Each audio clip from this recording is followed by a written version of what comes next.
Hi, I'm Stephanie. I'm Seth, and this is The Forever Young Show. The most powerful force in this world is a woman who knows who she is, why she is here, and what she wants to accomplish. And that's where self-care comes in. As a woman, it is my opportunity and my responsibility to take care of me. Self-care for your mind. Self-care for your body. Self-care for your money. Our mission is to serve women as they fulfill their irreplaceable roles in families, society, business, the fabric of humanity. So let's get this show on the road. Yeah, I know. No, but today is a day of celebration because this episode marks... Number 20. One. It's 21. I didn't get enough sleep last night. Speaking of sleep, we'll get to that. So today is episode 21. We're in the studio, and that's significant. It is significant because, according to what's out there, 90% of all podcasts that ever start never make it past episode 3. So they're 1, 2, 3, and done 9 out of 10. And we're talking about literally millions of podcasts that start, right? Mm-hmm. And so 9 out of 10 won't get to episode 4. And then of those remaining, so let's just say we started with 100, right? 100 podcasts, 90 of those are out before 4. Of the remaining 10, 9 of those will be out before 20. Way to be in the top 1%. That's right. The 1% of the survivors. The survivors. Thrivers, honey. Thrivers. I was going to start saying that. I will survive. So that means basically 1 out of 100 podcasts is going to make it to episode 21. And I feel like we need confetti. What were we talking about?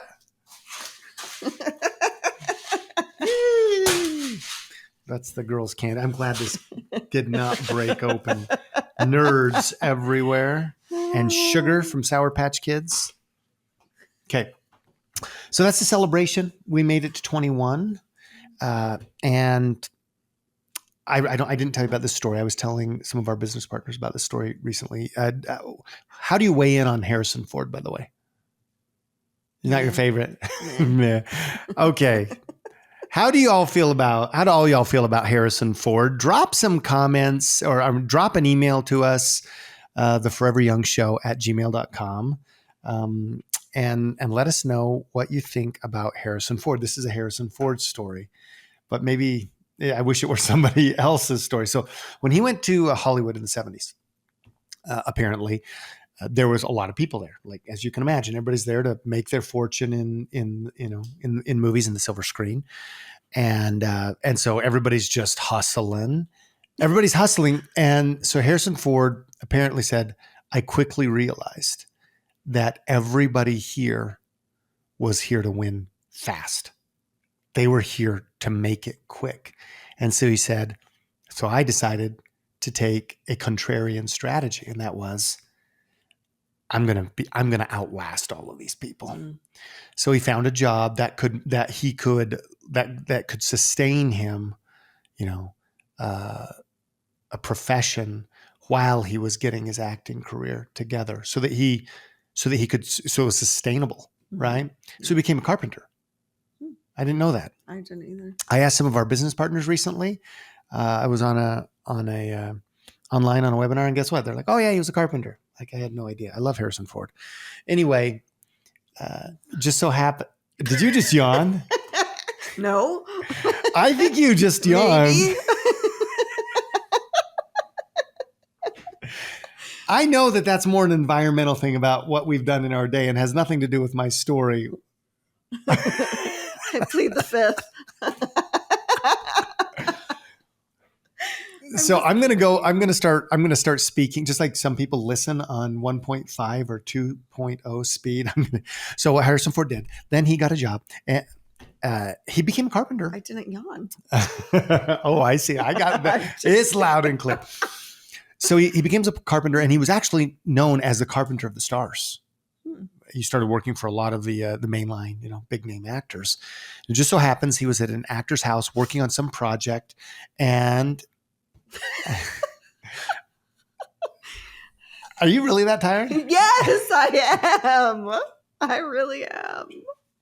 This could be a short episode today. I'd be okay with that. And it's a wrap. Outro music. So he was at one of the stars' houses working on a big project, I think in the front yard or something. And in walks George Lucas.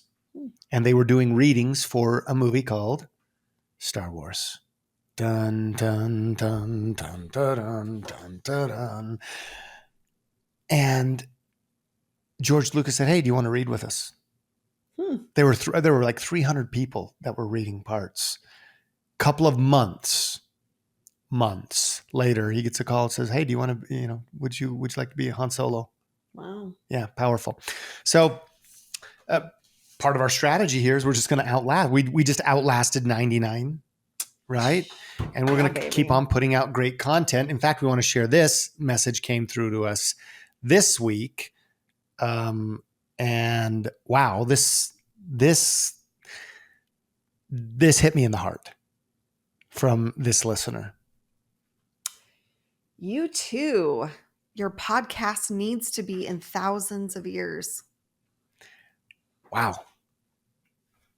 That was so personal, not just even thanks for the podcast, but you too. It's like somebody pointing fingers at us. You too, not YouTube. Oh my goodness. That's a little poke at episode, what is it, 18 with MaryLyn? I think it is 18. No, 17. No. 15. Was it that long ago? Oh my goodness. Episode 15 with MaryLyn. YouTube. I've got YouTube on my phone. Anyway, we love you, Larry. But that just hit me. Like how personal you two. Yeah. Your podcast needs to be in thousands of years. And I believe that. Mm-hmm. And I think that's kind of the vision that we're walking in with. But sometimes it's easy to get lost in the weeds. You start a project and I mean, we've been pounding it. We've been pounding it and like, okay, give me a break. We're only 21 episodes in. So it's not like we got a big history, but we've made a major shift in our lifestyle in order to do this podcast. Mm-hmm. In fact, today the girls were like, our kids, "Hey mama, so who are you guys interviewing today? Who's going to be on the podcast?" "Oh, we are." "Oh, you guys, just you? You're not interviewing anybody?" "Nope." "Why?" Because that's how we roll. Because every once in a while we want to give another special look, something that you and I, Stephanie and I have, and share that perspective with you. And I had this thought, babe, recently. We're sitting here for 60 to 90 minutes every. For those of you who are listening and not watching on YouTube, Stephanie is yawning. I am. Every time I talk. Now, I thought it was just a Harrison Ford story, but it's not. That's good. So, told you I was tired. We've had a full day. Rugby and sunshine and humidity and children. And rugby. Did we mention rugby? It was super fun. It was also very hot and humid. Yeah. So thanks for being with me. We're going to now. Typically, I'm the one who falls asleep, right? Yeah. Except for in movies, I fall asleep. That's true. So what we wanted to do today. Well, sorry. Let me back up. So today is solo, as the girls, informed you. And I just had this thought, every single week. Oh, we were talking about this. We'll edit that out. Here she goes again, yawning. Here she goes, just a yawning all again, saying, "All right, babe. Oh, man. Okay, here we go. 90 minutes. You got to stick with me, babe. You got to stick with me for 90 minutes. We've made some sacrifices, right? Some major sacrifices, honestly, to make sure that we produce this show, Yes. that we reach women, that we create a community for women around the world. And as this incredible friend and listener and diehard fan of the Forever Young show said, this needs to be in the ears, in the eyes of thousands of women. And so we made sacrifices. I will say this, we have not, and I've had others, professionals in the industry say, you guys aren't fooling around with this show. like we did start it from a production standpoint, at a really high level. We didn't just kind of dip our toe in the water or start at the very, very bottom. We had some coaches and they said, okay, here's what you go do. And so we're going to put out a super high quality, show, and we hope you're enjoying it. And if you're listening to this, you do need to hop on to the foreveryoungshow.com and pick up episode 21 and watch this for no other reason. In fact, when we edit this, Ryan, when you edit this, will you make sure that even if I'm talking, that Stephanie's yawns are cameoed? I think Stephanie's yawns. I think every time she yawns, that will be. Maybe if I was talking, I wouldn't be yawning. I'm waiting. I'll throw this idea out to you, and then we'll get into the main. That was good, by the way. That was good. Want to create a place where women love to come and sit, back porch sit. You're about to yawn.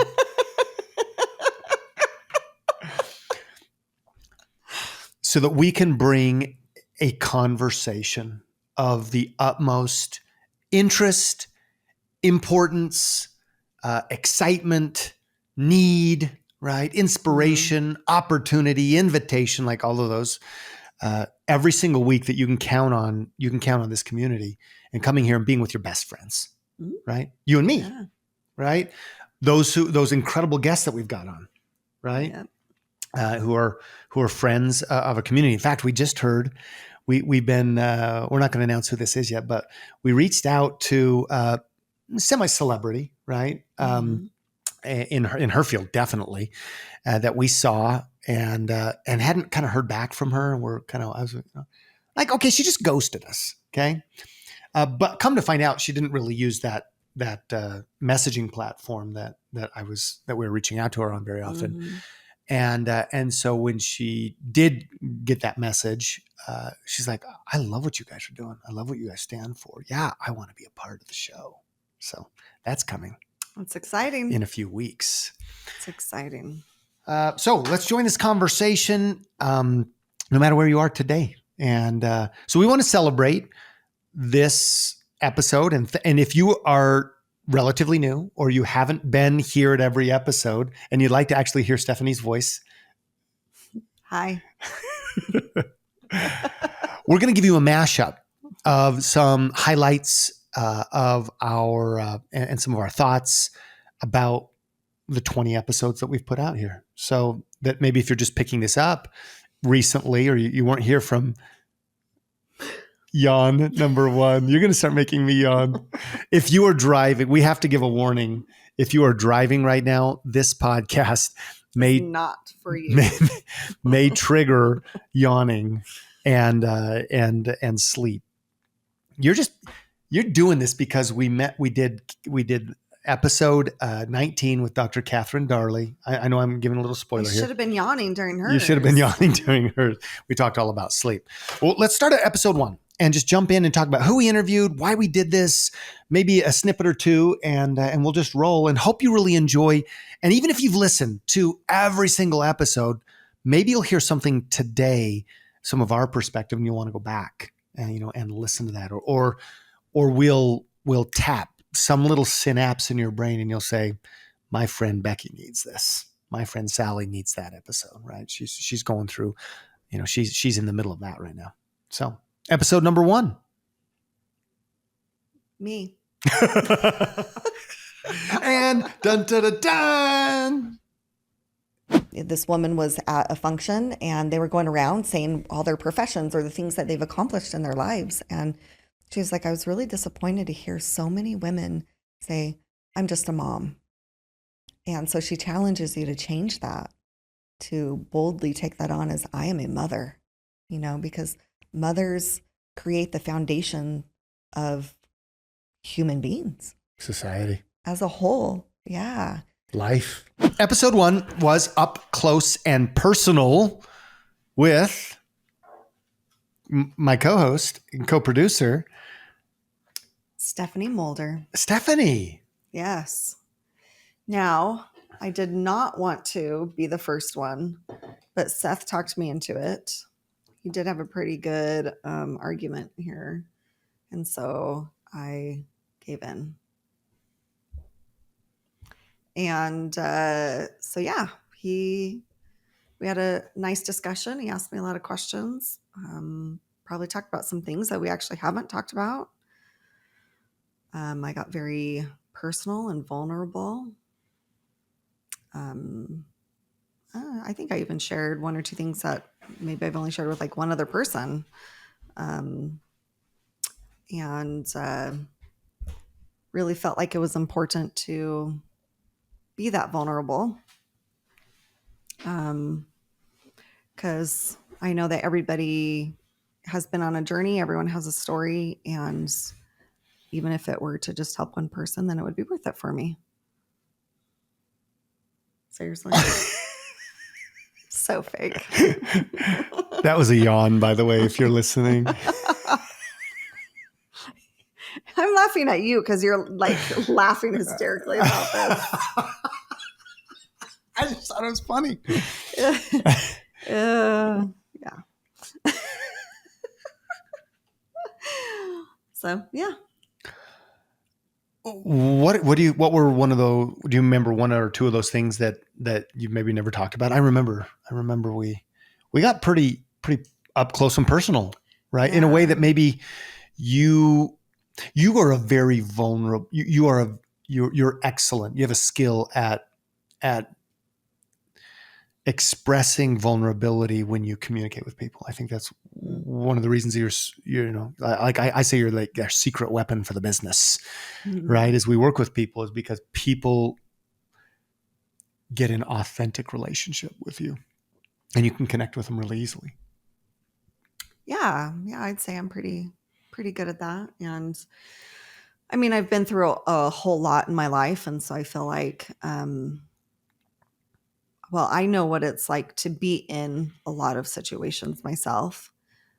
I also know what it feels like to be on the other side of healing from those situations. I know what, I know vulnerability can be really scary. And sometimes I still am scared, but I do it anyway a lot because I know what it feels like to come out on the other side. I also know what it feels like to say something and to inspire somebody else or to help them receive an answer to prayers or things like that. And so to me, it's like, wow, this feels really good. You know, it's either going to help me or it's going to help somebody else or it's going to help both of us. Yeah. So why not? Like, be the buffalo, go in head on in that storm and see what beauty can come out of it. And this is why I said you needed to be the first guest on the Forever Young show. Oh my goodness. No, I was so excited, as we were thinking and we knew we wanted to do an interview style show. Just this flash, this light bulb went on. I was like, yeah, Stephanie needs to be the first woman on this show. So that, because many people will pick up in episode 103, right, when we hit that, but they'll also jump back. And where are they going to jump back? Sometimes they jump back to the beginning. Hey, who is this woman? Right? Yeah. And I wanted them to really understand. This is a show for women to heal the world. It's not a show for women to end with women. Yeah. It's because whatever you start with women ends up going somewhere else, right? It ends up affecting men. We've been talking about some of the social norms, and I don't know if we probably won't get into that today, but it doesn't stay with women. No. Right?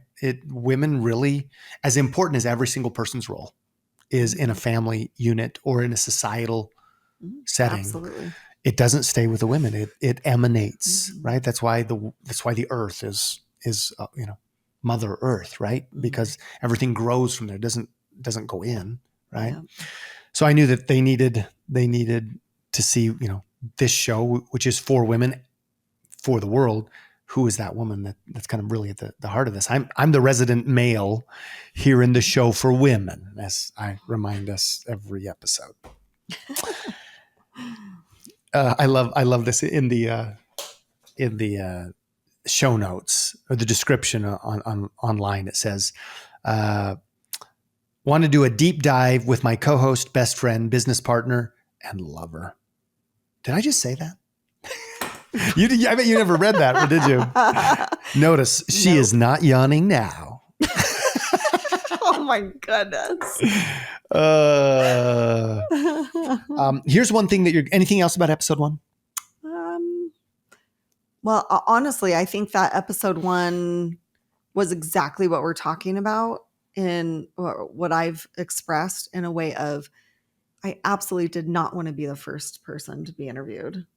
I've never been on a podcast before. So to be the first guest was like, what am I getting myself into? Actually, I was thinking that before when I was like, what am I getting myself into by even doing the podcast? And then saying yes to being the first person being interviewed made me even more nervous and way out of my comfort zone. But then, you presented it in a way that seemed logical. And I was like, you know what? Yeah, I feel good, even though I'm very scared. And went head on. So, and I feel like I've grown a lot from there. And like I said, on the other side of vulnerability and healing. So, yeah.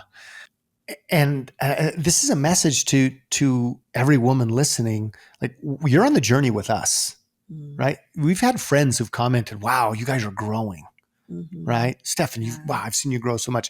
Seth, I've seen you grow, right? And so we're not coming to this show, as from a worldly standpoint or secular standpoint, as celebrities or anything. No, we're like ladies, we're in the car with you right now, right? We're your best friend. We're your next door neighbor kind of a people. And this is a message and an invitation. And to quote a current social media trend, I don't know who needs to hear this, but right, this is for you. You want to start something new in your life? You want to start why we're here. You want to start taking care of you because we know it's not going to end with you. That's where it starts. Right. Your mind, your body, your money, then it's okay. It's okay to be wherever you are. And let's just get the journey going, even if it's vulnerable. We'll meet you where you're at. That's right. So one thing I did think about, and as I was talking with Kate Sybilrud, who is in a later episode, right, and one of our content coaches,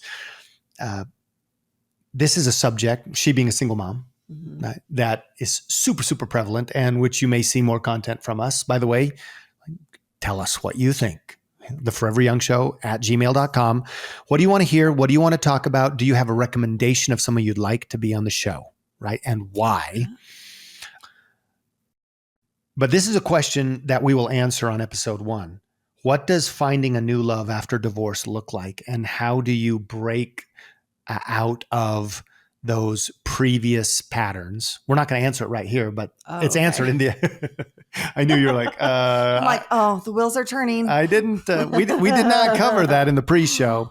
So that's something you can find in that episode. How do you recreate yourself? And how do you make sure that you don't find yourself with the same relationship problems, right? And that, of course, starts with cliffhanger. We're not going to tell you, except for Stephanie's pointing at you, right? It starts with you. So episode 1, we got it started. Way to go. Yeah. And at the time we kept on saying, this is, one day. And that was one day. Day one. That's funny. All right. So episode 2 was with Tish Jackson. You give a woman groceries and she creates dinner. You give a woman a house and she creates a home. You give a woman a sperm and she creates a baby. Women are creators. We are that by nature, right? We're nurturers, we're creators, and that's one of our special gifts that God has given us, is we are creators. I love being a woman. I'm glad that you said it, because I was about to read it, and there was something about it that just did not resonate with me. So I'm glad that you did that. I mean, that would have been awesome, but man, I just love Tish. She is the epitome of such a beautiful woman on the inside and the outside. And I really loved getting vulnerable with her and crying and, just seeing that beautiful side of her come out. So yeah, that's what Tish said about her life, that she loves being a woman. How often do you hear a woman saying that? I love yes. being a woman. Yes. Now, I'm going to say that I'm guilty sometimes. Like I've gotten a lot better. When I was younger, I was what my aunt would call a tom girl. Like there were some aspects of me that were very girly, but then there were other aspects of me like I want to go play and roll around in the dirt with the boys. Well, that sounds really bad. Clarify, just one boy.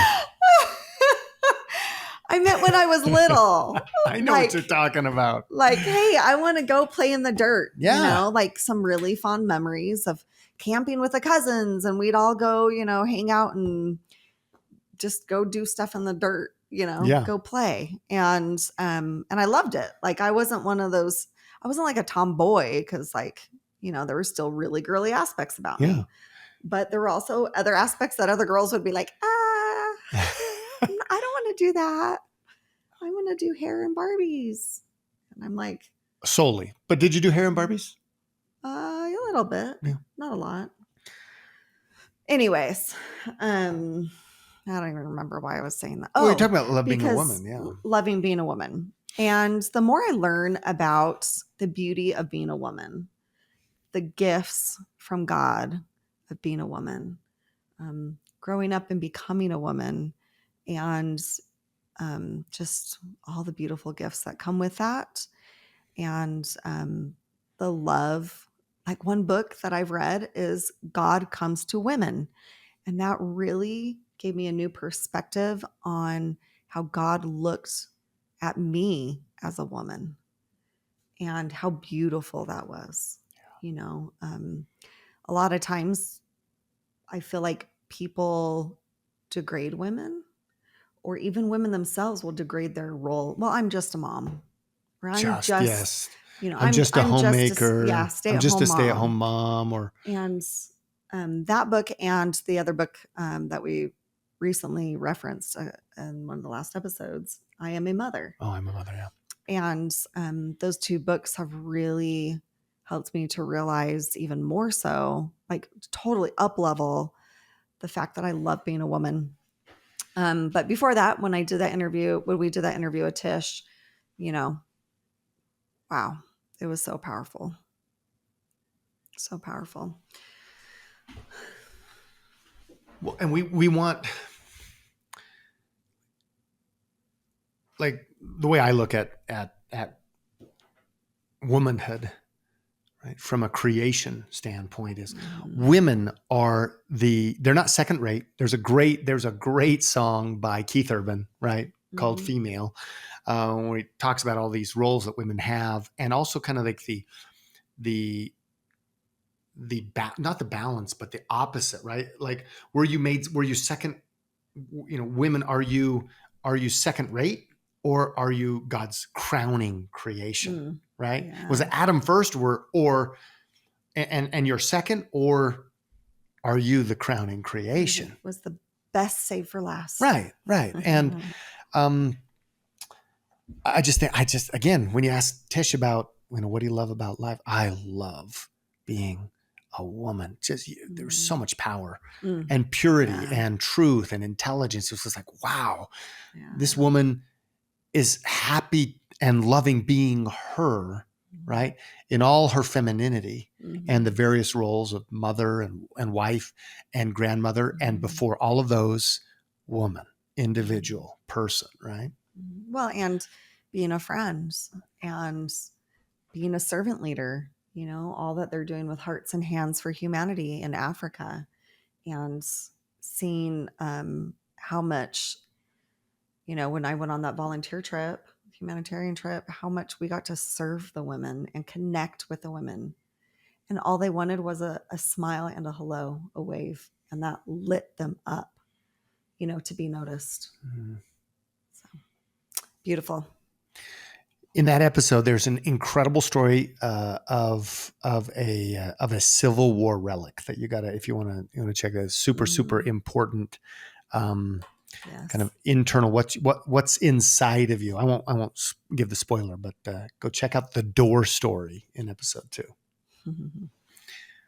By the way, I just love Tish's dream.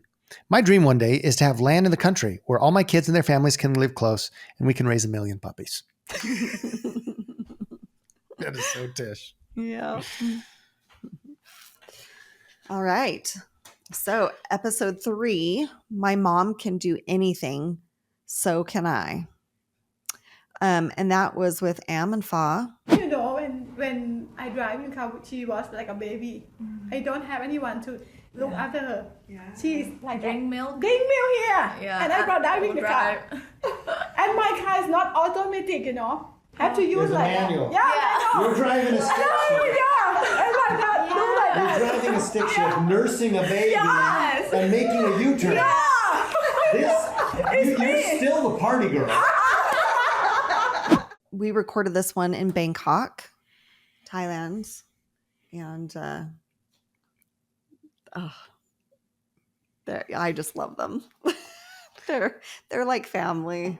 They are. They're truly family. I'm glad that you went on that route, because I was like, man, setting that episode up in the studio for that, in the glass office with people going by, and all of the recording problems we actually had, and the that was only episode 3, and of course we were out of studio. We were across the country, so carrying all that gear Across the world, honey. Yeah, across multiple countries. So I was just thinking about, wow, I'm glad.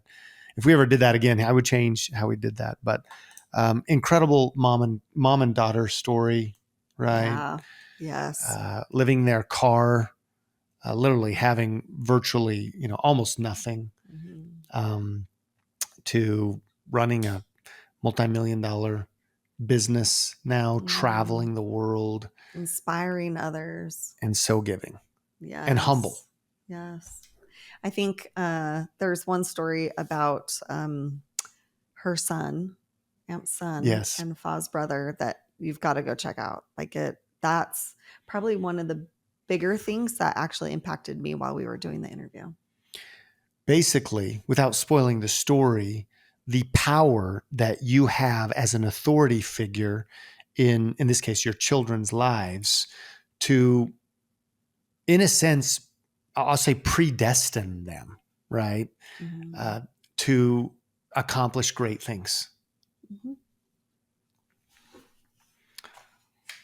Episode 4. So we did this. Say her name. Florence Larocca. I couldn't be that mother because I was kind of lost. And what holds you is a miracle of life and faith. That is it. Whoever in this world doesn't have any joy about life, it's because they don't carry faith within. I love Flo, a dear friend of ours, from boardroom to tragedy to triumph. Interview with Florence Larocca. That reminds me of the salsa dancing lesson that we did in the park. Oh, that was fun. So yes. we interviewed Florence, or Flo, as we call her, in Puerto Rico. And Seth and I were fortunate enough to do a little couples getaway at the same time, and had some really, really good times there. And one of them was taking some salsa dancing lessons. It was incredible. As you know, Stephanie and I met on the dance floor, country dancing, country swing. And so expanding our repertoire, was a lot of fun. It was super fun. A lot of fun. No matter where Stephanie goes, you're Hispanic. You got Latino hips. Serious girl. But then we go to islands. We go to Hawaii, and all of a sudden, you're my Hawaiian girl, right? Or Tahiti. We haven't been to Tahiti. I know, but the Hawaiians do the Tahiti dance, and those girls shake the Tahiti dance, Yes, the I grass do. skirt dance, I do. right? And you have no problem doing that. And then we go to the Middle East, and you're like, you can do the belly dance. You could. Okay, so moving on. Salsa dancing was great, but flow. Anyway, talking about flow. Go ahead. I was just going to say, the more I work with Flo, because we get to work with her, in international business and CEO women, and I'm always just so impressed. Like she was the first female to become executive vice president, a position at Campbell's Soup Company, right? Campbell Soup, Nestle, are they now together? But anyway, like it works on a multi-billion-dollar company over Latino, and she's up and down the East Coast in New York and Puerto Rico. Like this lady lived a career life, then motherhood, and kind of balanced those and decided what she really wanted, and then her traumatic brain injury, which changed everything. And but she is so inspirational and so full of authentic Latina energy. Yes, I love it. Yeah, she's spice. She's spice. I was going to say she's fire. Yeah. Absolutely love her. So if you know anybody with TBI, traumatic brain injury, and or significant health challenges, injuries, I mean, like 90-degree turns, like, again, tragedy, right? Just what a Stephanie's yawning again. Listen, we have to give play-by-play to people who are listening on Spotify and Apple. Okay, maybe we don't. I'm like, you could play that game, honey. But a tremendous episode about overcoming that, going from a peak to a valley, and then rediscovering, totally reinventing herself. Absolutely. As she seeks to piece back her physical life, right? All while being a mother. Yeah. Wow. And faith. Wow. Like she is a woman of absolutely deep and tremendous living faith. Not the kind that's on the scripture, not the kind that's written in red in your Bible, but that woman lives faith. I agree. All right. Episode 5 with Tiffany Larsen, A World Where Periods Are Never a Problem. Days for Girls is an international organization that is working to create a world where periods are never a problem. We are an organization that is working to eliminate period poverty globally. We do that through a combination of access to products, education, and advocacy. Those are our 3 programmatic pillars that we work on. To date, since Days for Girls began in 2008, we have reached over 3 million women and girls in 145 countries. So Tiffany is the CEO for Days for Girls. And man, I learned so much in that episode. Being a woman, having my own period, and even going to Tanzania, Africa, and like learning more about cultural differences in the providing and the care for girls and women and their period cycle. I learned a lot, even just going there, and then doing this episode with Tiffany. Wow. It was powerful. It was life-changing for me, to be honest. It really gave me a new perspective and helped me to be able to empathize with others and to think outside the box of where I'm at myself and how I can help others. I mean, I just love, we had to name, well, we named it, we named the episode, we gave it that title because that's what they teach. That is the mission, Mm-hmm. Of kind of a motto, I guess you could say, war cry or a peace cry of Days for Girls, a world where periods are not a problem. In many cultures, they are treated as if they're a problem. Yes. Women, girls really, confined to solitary confinement in a shack, until they're done with their menstrual cycle. And I guess you're never really done with your menstrual cycle, No. but you until you finish that one part of it, The bleeding cycle. Yeah. Yes. There you go. But just normal. This episode is so empowering as we seek to empower women. And again, because it doesn't stay with women, right? And as we say, men who know, and families. I mean, we're teaching that in our family. Like, listen, the word period is not just a sentence structure, word in our home. Listen, we're going to talk about it, folks. Yes. Young men, you need to know about it, and we're going to talk about it, right? We're not going to be embarrassed about it. And girls, we're going to talk about it. Hey, we're looking forward. Here's how your body's going to mature. Like it should be celebrated. Yes. And it should be understood. Absolutely. Absolutely. It's very important. I think even for a girl or a woman's emotional health and psyche, for them to feel like they don't need to be ashamed of their period. And honestly, that it is a blessing from God.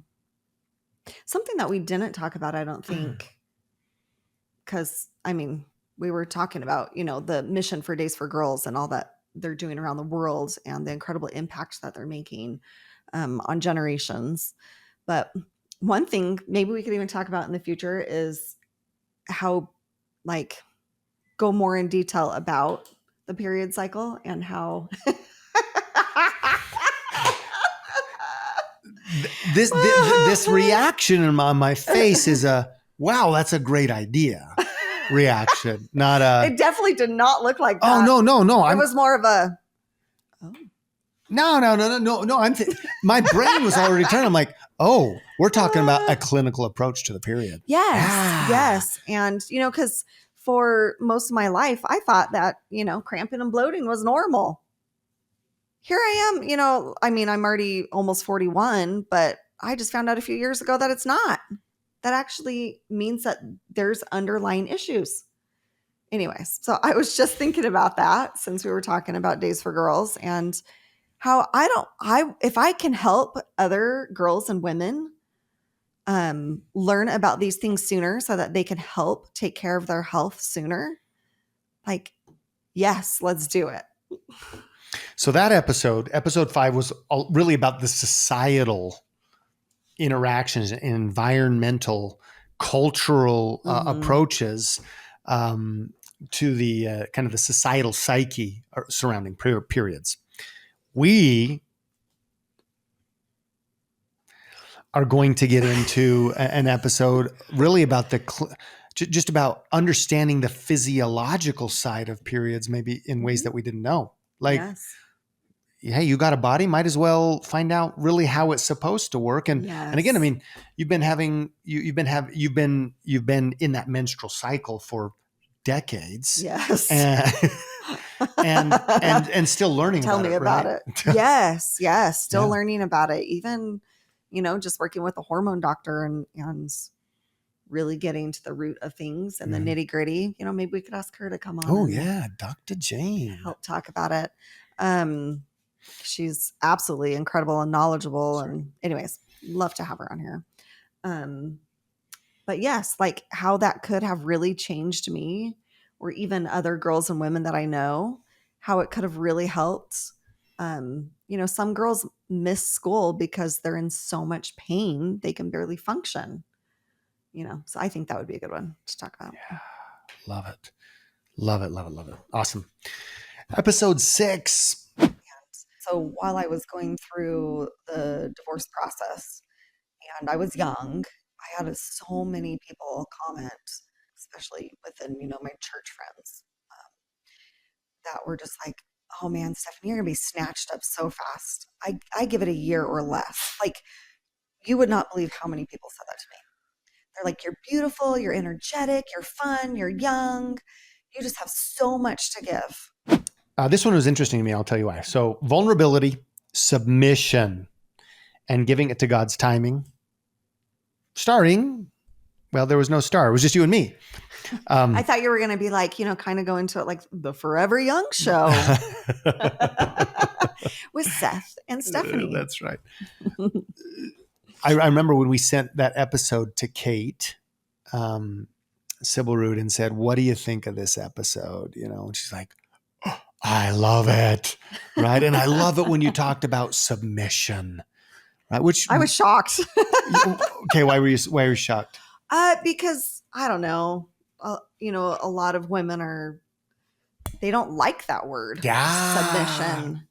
And I think because a lot of women have experienced submission in a very toxic way, in a very traumatic way. Well, almost compulsion, being compelled to submit. Yeah. Right? Yeah. Is that what you mean? Yeah, I think to a degree, yeah. And so when I said it, like we were just talking, having a conversation, and it came out of my mouth, and I was like, but I definitely, played it off like, no, I said that. Basically, you're talking about submitting to your husband or submitting to me. Is that what you were talking about? Yes. Yeah. Submitting to you in a healthy way. Yeah. In a give and take way. Because it's not just me submitting, it's also you submitting to me in the relationship and to God. And to God. Yeah. Which is the most important piece, is both of us submitting our will to God and then submitting ourselves to each other. Well, and the thing about Kate is Kate's a strong woman. Oh, yes, she is. Kate, shout out for you, Kate in Las Vegas. So are her kids. Yes, they are. They are. They've gone a little viral lately, actually, online. We'll get to maybe that when we get to Kate's episode. But it came at me when she made that comment. Well, I love the way you approached submission, right? In that beautiful kind of vulnerability and strength. Submission, I do not think is weakness. No. Grounded, godly submission, right? In a relationship. It just so surprised me that she said that's the topic. That she said, boom, you nailed it. I love that. Way to go. Just listening to God. He's, if I actually thought about it, I don't know that I would have said it. But God was just feeding me some of the thoughts, and I was speaking them. And then I was like, oh, okay, that's what you were feeding me. All right, let's roll with this.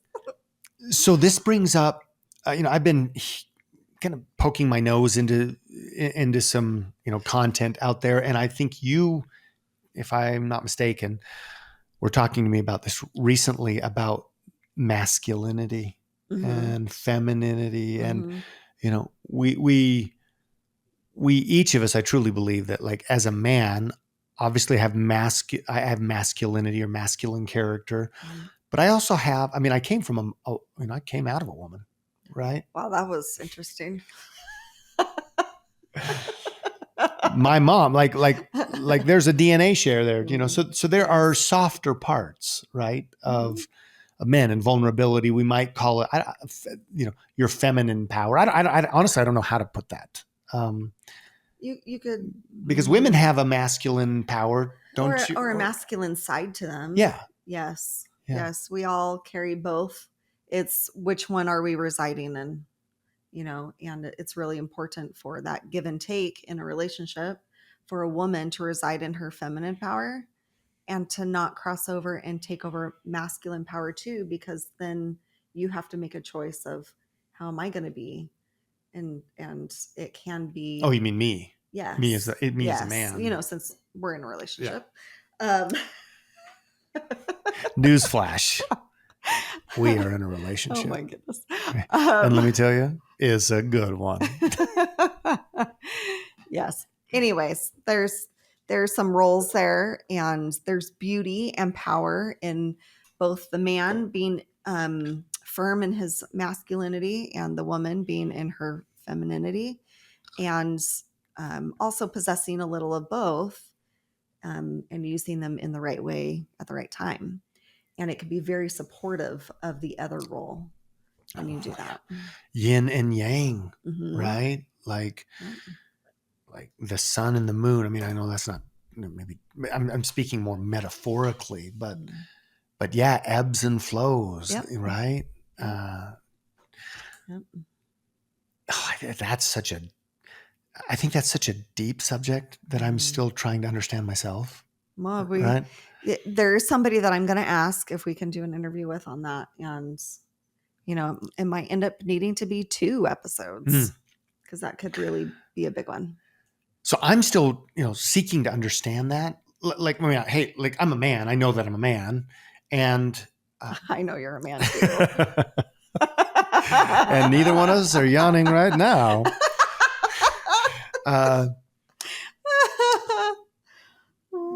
But I think our society has gone, through so many changes, and really, really, our society is trying to figure so many things out.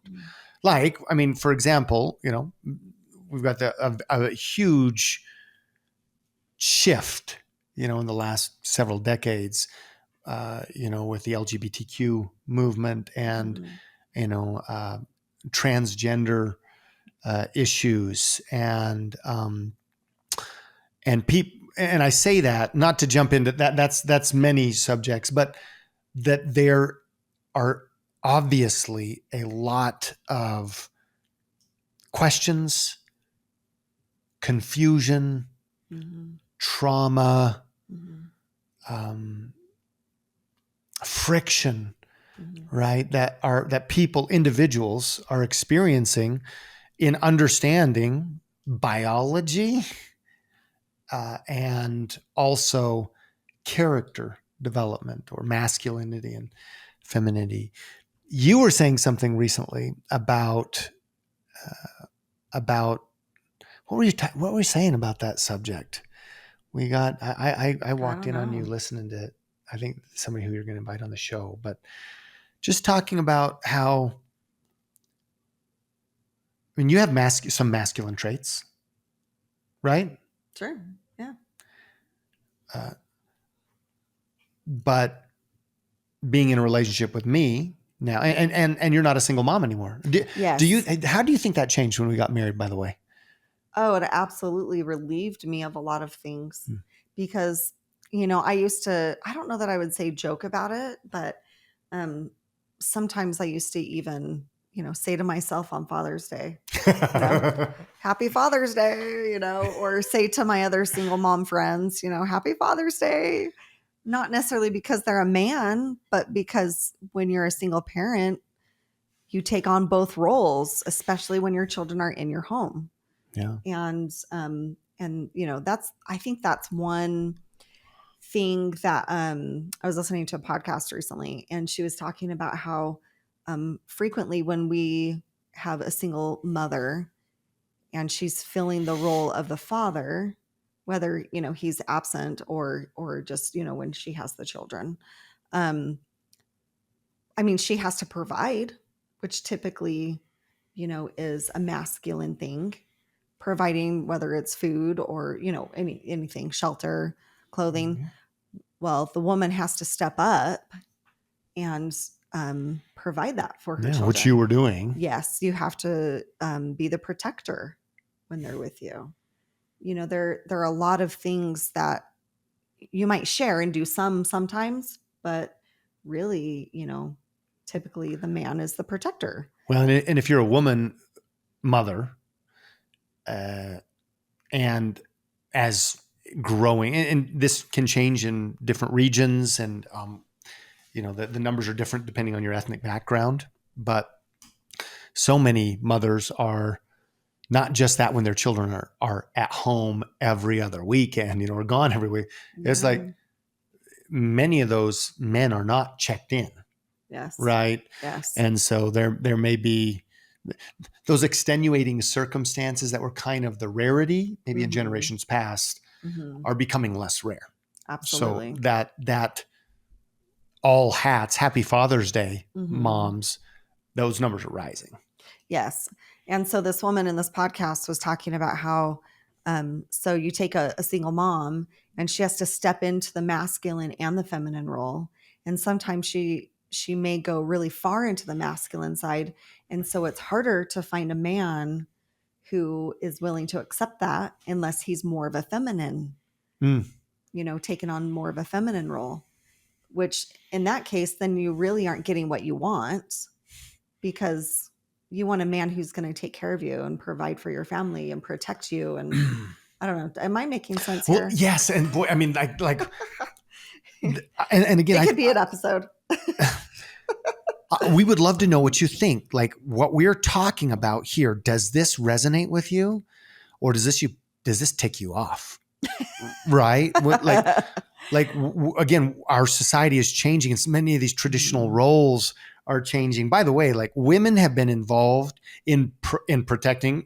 You want to talk about protecting Mama Bear? That's the reason they call them Mama Bear. They never say Daddy Bear unless you're talking about the Berenstain Bears, Papa which Bear, is which Goldie is totally and the Goldilocks. Yeah. I mean, like no, you want to see protecting. It's called Mama Bear, right? Or it's called Mama Hen, or it's called like Mama. Yes. And Mama Moose. Well, right? It's actually a really good example, because the mom isn't that way like all the time. No, just she's not in protective mode. It's only when it's needed. Yeah. It's like, oh, you just did something to my child. You're going to meet Mama Bear now. Yeah. You're crossing that line. Yes. But we would love to know what you think. Again, send us an email, drop some question on the website. We actually need to get a comment section on the website so you can drop questions. But the Forever Young Show. Or on Facebook. Yeah. Well, the Forever Young Show at gmail.com, or you can, see Steph and I on any of our social channels.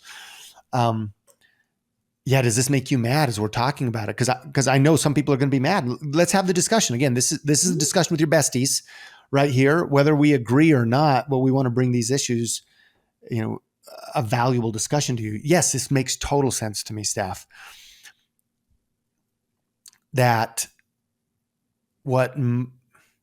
So what I was going to say is, protecting isn't solely a masculine. Well, maybe we call it a masculine trait, even though it's innate in women. So I don't know how to. I don't.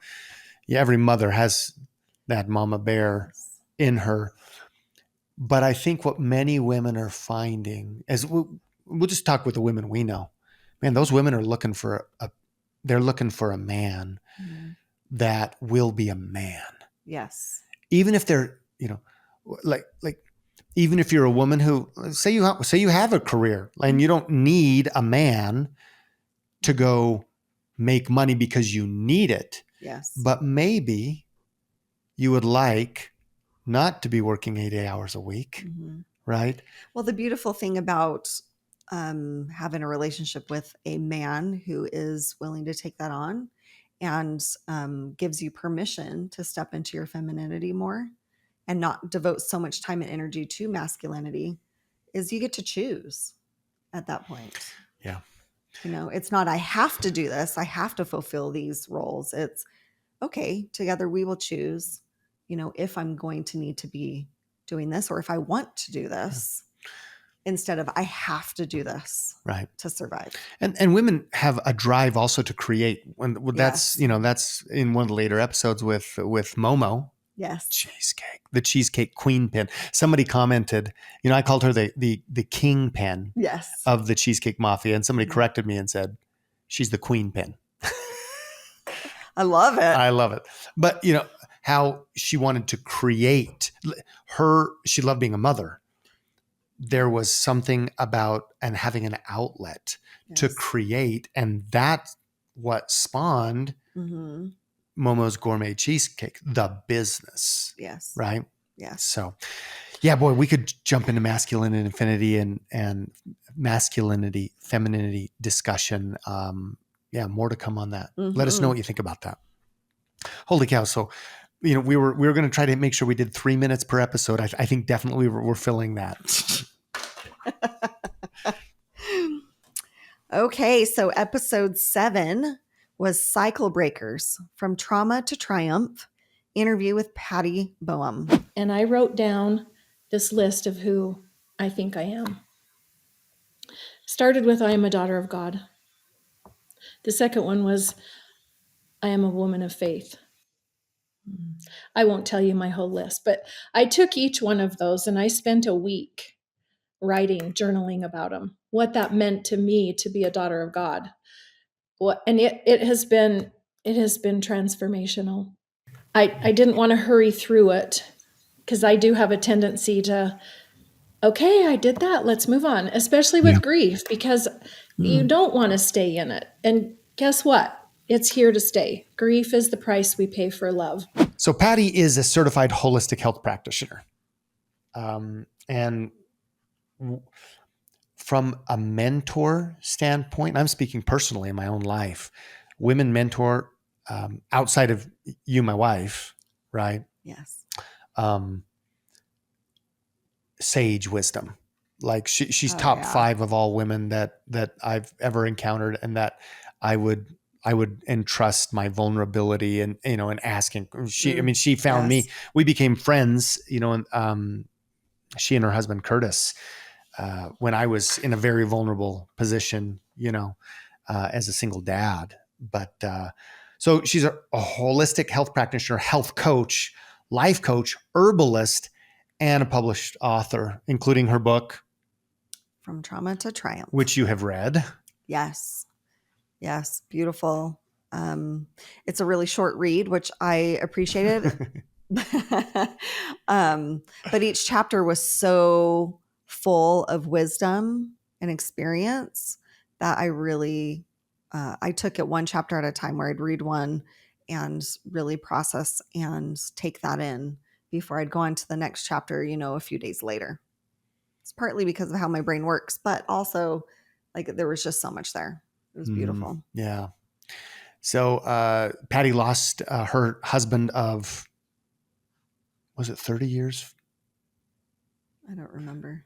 Patty's not that old. I was going to say 40 years, but anyway, a long time, decades. Curtis, dear friend of ours, and who loved Mexican food, by the way. Anytime we ever went out to, like, we're going to Mexican. So little tribute to Curtis here in episode 21. Big tribute in episode 7. But we talked about grief and about her.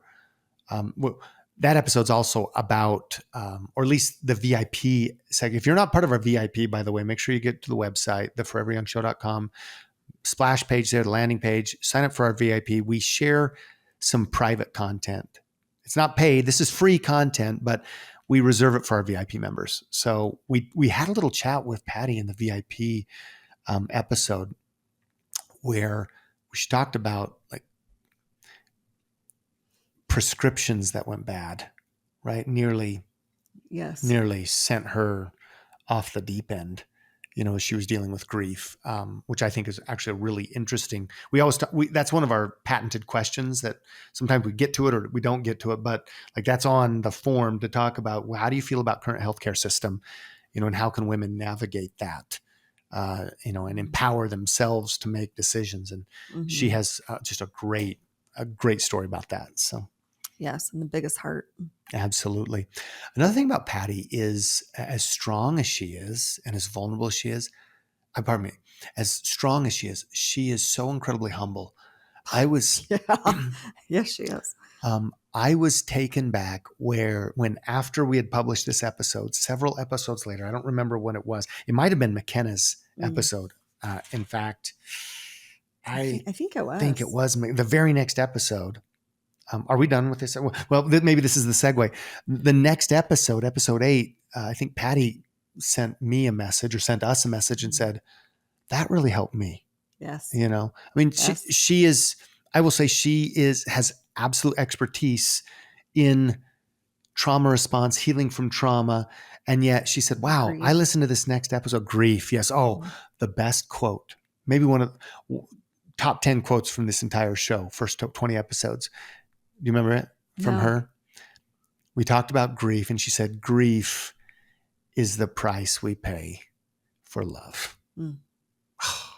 Yes. Yes. So, episode 8 was on intuition, a woman's superpower. And that interview was with McKenna Woolley. A lot of us have trauma of some kind, right? And it doesn't matter how simple it is or how small, like it is trauma, like being bullied in school or, you know, these are those things that kind of get stuck with us and they stay in our bodies. Like any unprocessed emotion, if you've read The Body Keeps the Score, it talks about that, like how our body will literally hold that memory. She is an intuitive artist. She is CEO of Miura Studios. She believes fully in holistic motherhood and trusting that inner compass that we each have of our feminine intuition. We really went into some good topics, deep dove into at home and unassisted birth. Unassisted birth, anybody? That is a hot topic for a lot of people. Yes. I was actually just talking to somebody about this the other day. I'm trying to remember who it was, just a few days ago, talking about birth. I think we were each sharing different stories of, you know what? I think it was some friends from church. We went to the splash pad with our kids together. And the topic of birth came up because one of them is halfway through her pregnancy, and just talking about our different experiences. And, you know, some of them didn't know that I gave birth to our last 2 children at home. And one was unassisted on accident. Definitely did not plan that. Yeah, it's called telehealth these days. Oh my goodness. Telehealth. Oh my goodness. You know, even so I had shared with them how, you know, about that experience of having my first, it's my 3rd biological child, but having that one at home with no drugs or anything whatsoever, versus the other 2 that I had that were in the hospital with epidurals. So we were kind of going through our birthing stories, and I was telling them about that and how, you know, accidentally our baby came. Precipitous, right? Like she was like, I'm coming. I'll see you guys in 10 minutes. It was less than 10 minutes. I think it was 9. It was 8 or 9. 8 or 9, right? Yeah. From the time my water broke until she was in our arms, it was so fast. I had prodromal labor, precipitous labor, and fetal ejection all in one. And it was crazy. So we didn't plan on doing it unassisted, but we did plan on doing it at home. And I'm so glad we planned on doing it at home, because we would have never made it to the hospital. Yeah, I probably would have had our baby on the sidewalk walking out to the car. Yeah, or like in the really car or something. Yeah. Who knows what would have happened. But anyways, we were just talking about that, and someone was like, What is that? And so I was talking about being unassisted and what that technically means.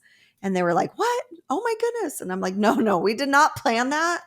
Even though I've had, you know, OBGYNs and I've had midwives that are like, girl, you are made to have babies, because how fast my labors are.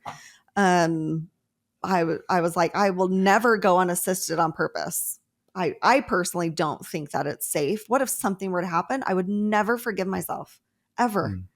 And so for me, you know, I just choose to always have, to always have a midwife, except for when it's out of my control, except for when it's fast. So when they say unassisted birth, though, because we talked about that in that episode with McKenna, were we talking about unassisted, like no midwife? Because I thought we talked a lot about they have a midwife, they see the midwife. Some do. Some do that, and then they just don't call the midwife, or they don't go into the clinic. Some don't even go in and get checked at all throughout their pregnancy.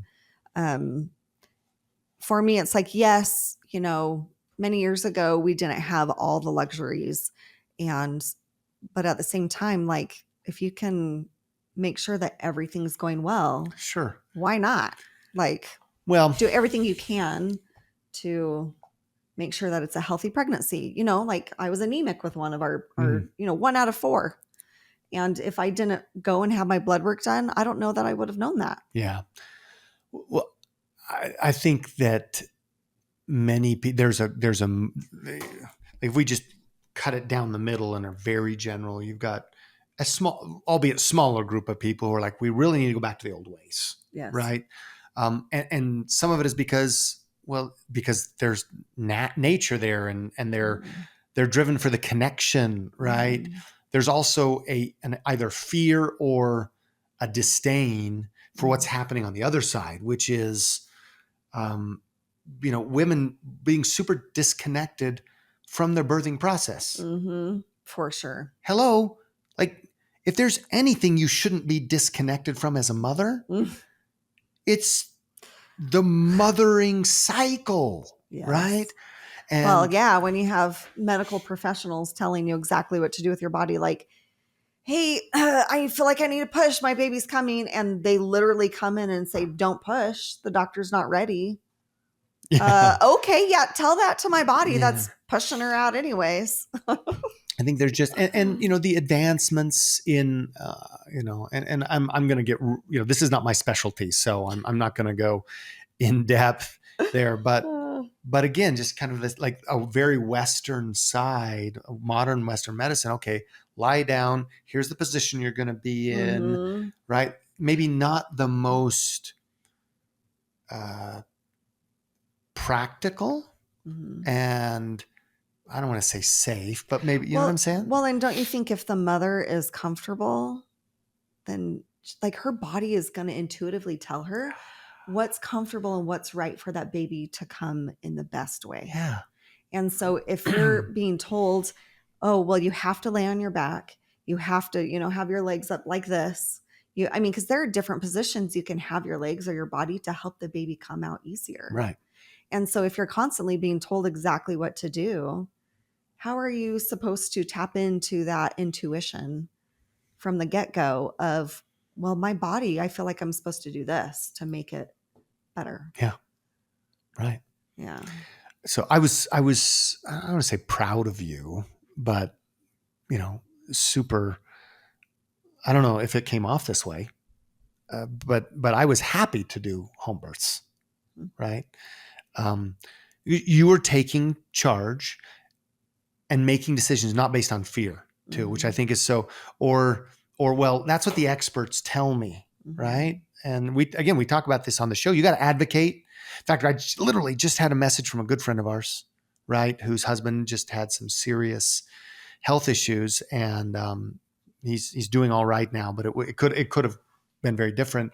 And she said, I think she's 80, by the way, but she said,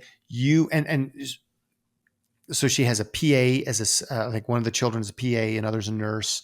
And so they were, reaching out to them, and they were validating the concerns of the patient and the wife, saying, yeah, he should probably not have another dose of this drug because of how he reacted. But the message from, the hospital at that time, or the doctor or the nurses, was, well, he needs this. And like you,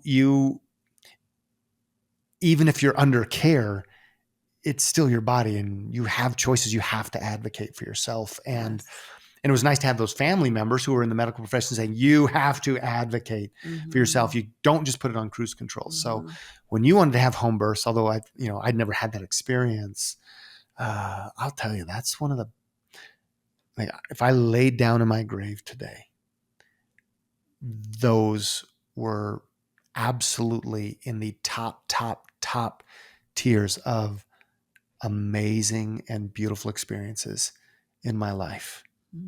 And I feel blessed to have been in the bathtub, right? Water birth, folks. Like, did you know you can do that? Yeah.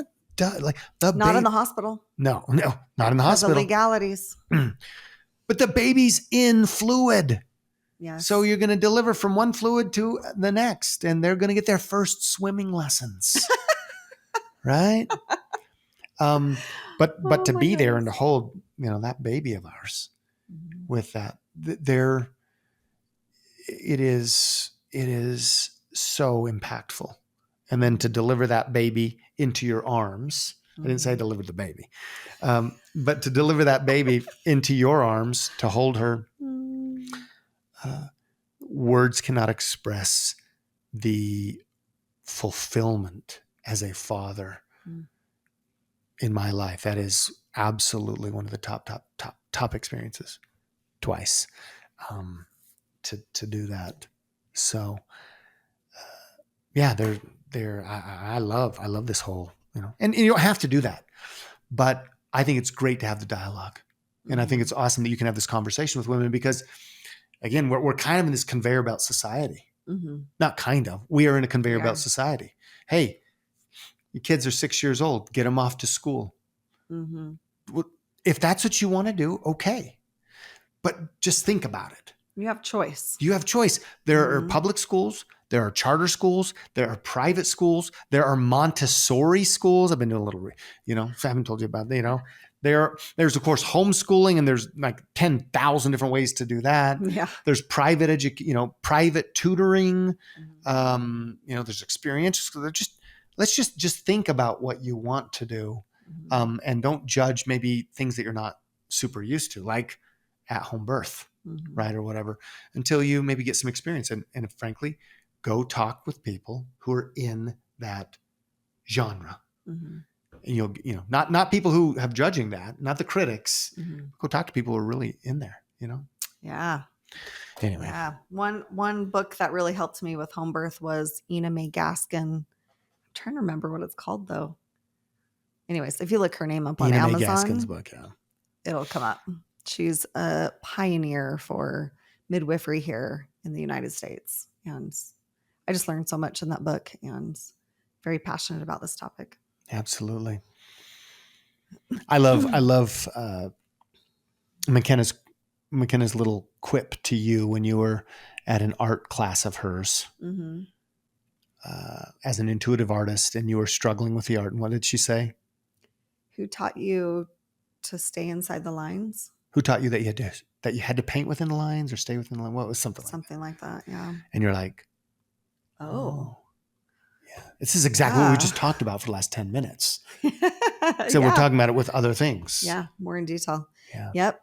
Yeah. That was very impactful. In fact, one of the most recent episodes that we did, it even came back to me. And I was like, oh, that's right. I just need to let go. That was the next thing she said was let go. Just let it go. Like do what you're, intuitively feeling. Yeah. And it was so uncomfortable for me that night to do that art. But definitely a learning experience. Wow. Blossom. Yes. Blossoming. Episode 10, Self-Compassion for the Soul. Did we skip over 9? Episode 9.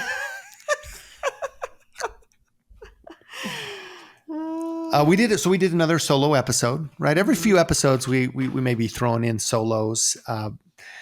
And so we talked about movement.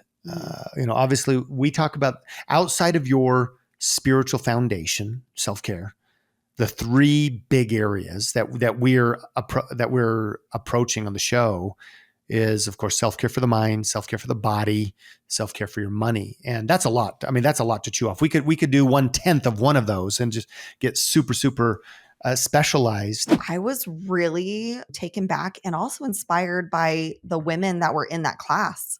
At that time, I mean, that was over 10 years ago. At that time, there were so many of those women that were older than me, and they were in incredible shape, and they were doing it, perfectly in this pretty, at the time, it was pretty hard for me, yoga class. It was hot yoga. So it was really hot. There was, the air was thick and you're just dripping sweat, and here they are just rocking it. And I'm like, oh my goodness, I got to keep up with this because I want to be like them when I'm their age. But this episode, we talked about movement. So we're talking about health. We're talking about the body, things that we're doing in self-care for the body. We talked a lot about yoga. Yes, a lot about yoga. Scientific studies validating the practice of yoga, breathing, meditation, talking about lean muscle mass, sarcopenia, and resistance training. I was just kind of somewhere in the middle of my 100 days of yoga at the time. Mm-hmm. I've completed it. Yay. We're back to the kids show. I did Always, it. honey. Always. I did it. As you said, we talked about sarcopenia, which is muscle loss as you progress in age. And this episode, by the way, if you're a woman over 30, you need to listen to this episode. Your health is absolutely, this is critical information, mission critical. But speaking of movement in the next 100 days, what are we going to do? Well, we talked about a few things. Dancing. I mean, I don't know what that would look like, but. Oh, I know what it would look like. Oh my goodness. I'm going to say, are you going to be Puerto Rico? Are you going to be Tahiti? Well, if we're broadcasting it every day. Hey, that's where we get vulnerable, folks. I'm going to be hibernating. You can. But we should start a new 100-day. Yes, let's do it. I actually really do like your idea of, because I was thinking, what am I going to do? I thought about doing something business related because, we're super in an expansion of our business right now. I thought of doing a gratitude journal. Yeah, that's really good. But then you said, oh, what about dancing? And I think of all the ideas I've had so far, that is my favorite. Could be fun. Yeah. Yeah. Another thing could be, well, I don't know that we would broadcast this though, but didn't you send me a reel or something about a couple that every day would check in? Oh yeah. The 3 check-in, different things. the morning check-in. Yeah. That would be super vulnerable if we were to Yeah. I don't know. We'd have to think about that. I have to think about that. But then again, who knows? It could be helpful. I don't remember what the questions are now. So I saw this couple and they said, this is what we've been doing. I don't know how long they've been doing it, for a long, long time. Mm-hmm. Every morning they share 3 things that they're grateful for. There's an exchange, right? Takes them about 10 minutes, they said. Yeah. And they said that you can repeat. Yeah, you can repeat things. Right. 3 things that you're grateful for. 3 things you're excited about. And 3 things that you're manifesting. Okay, maybe I could. Yeah. Maybe. Let's think about that one. If you guys have any suggestions on something that we could do for 100 days, we'd love to hear them. And throw it in the pot. Yeah, what are you doing for 100 days? Anybody, I had at least one. I had a number of people actually who reached out and said, "I'm doing yoga now. Thank you and Stephanie for making this easy for me."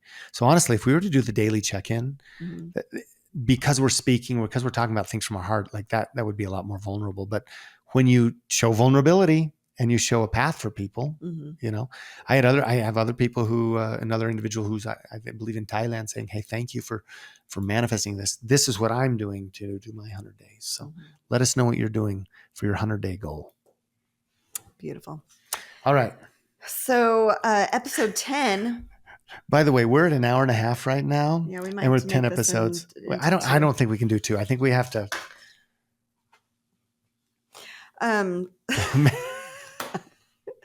So it's so funny. I'm finding some of these that like we've done one before and then we go to the next one and just kind of how some of them connect to the next one. Yeah. So interesting.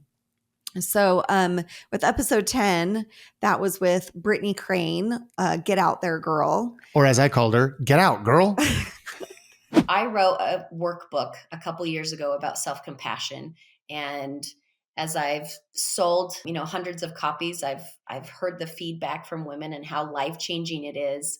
And so I wanted to get it in the hands of more women. And so recently I made videos. So I turned it into an online course instead of just a workbook. And hers was on self-compassion for the soul. We talked about some of her retreats that she does. Her next retreat is coming up in July, where she'll be hiking the Tetons. Backpacking trip looks absolutely incredible. And then the one that she had just gone on when we did the episode with her was the dog sledding retreat in Jackson Hole, Wyoming. And afterwards, well, actually on there, Seth was like, "Hey, if Stephanie doesn't go with you on your next one, if you're not doing it again, then I'm going to take her." And I was like, dang it. Our 10-year anniversary is coming up. And I was thinking, man, that would be really fun to do for our 10-year, but I don't know. Now that cat's out of the bag, maybe I'll plan something else. That's called bait and switch, by the way. I have rights. What? Whatever. Come here, little puppy. No.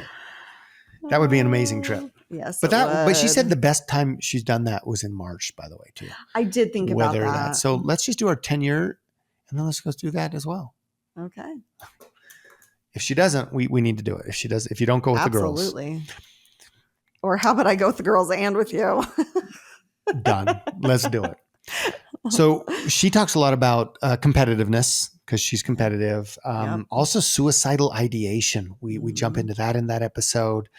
And then we spent a lot of time talking about self-compassion.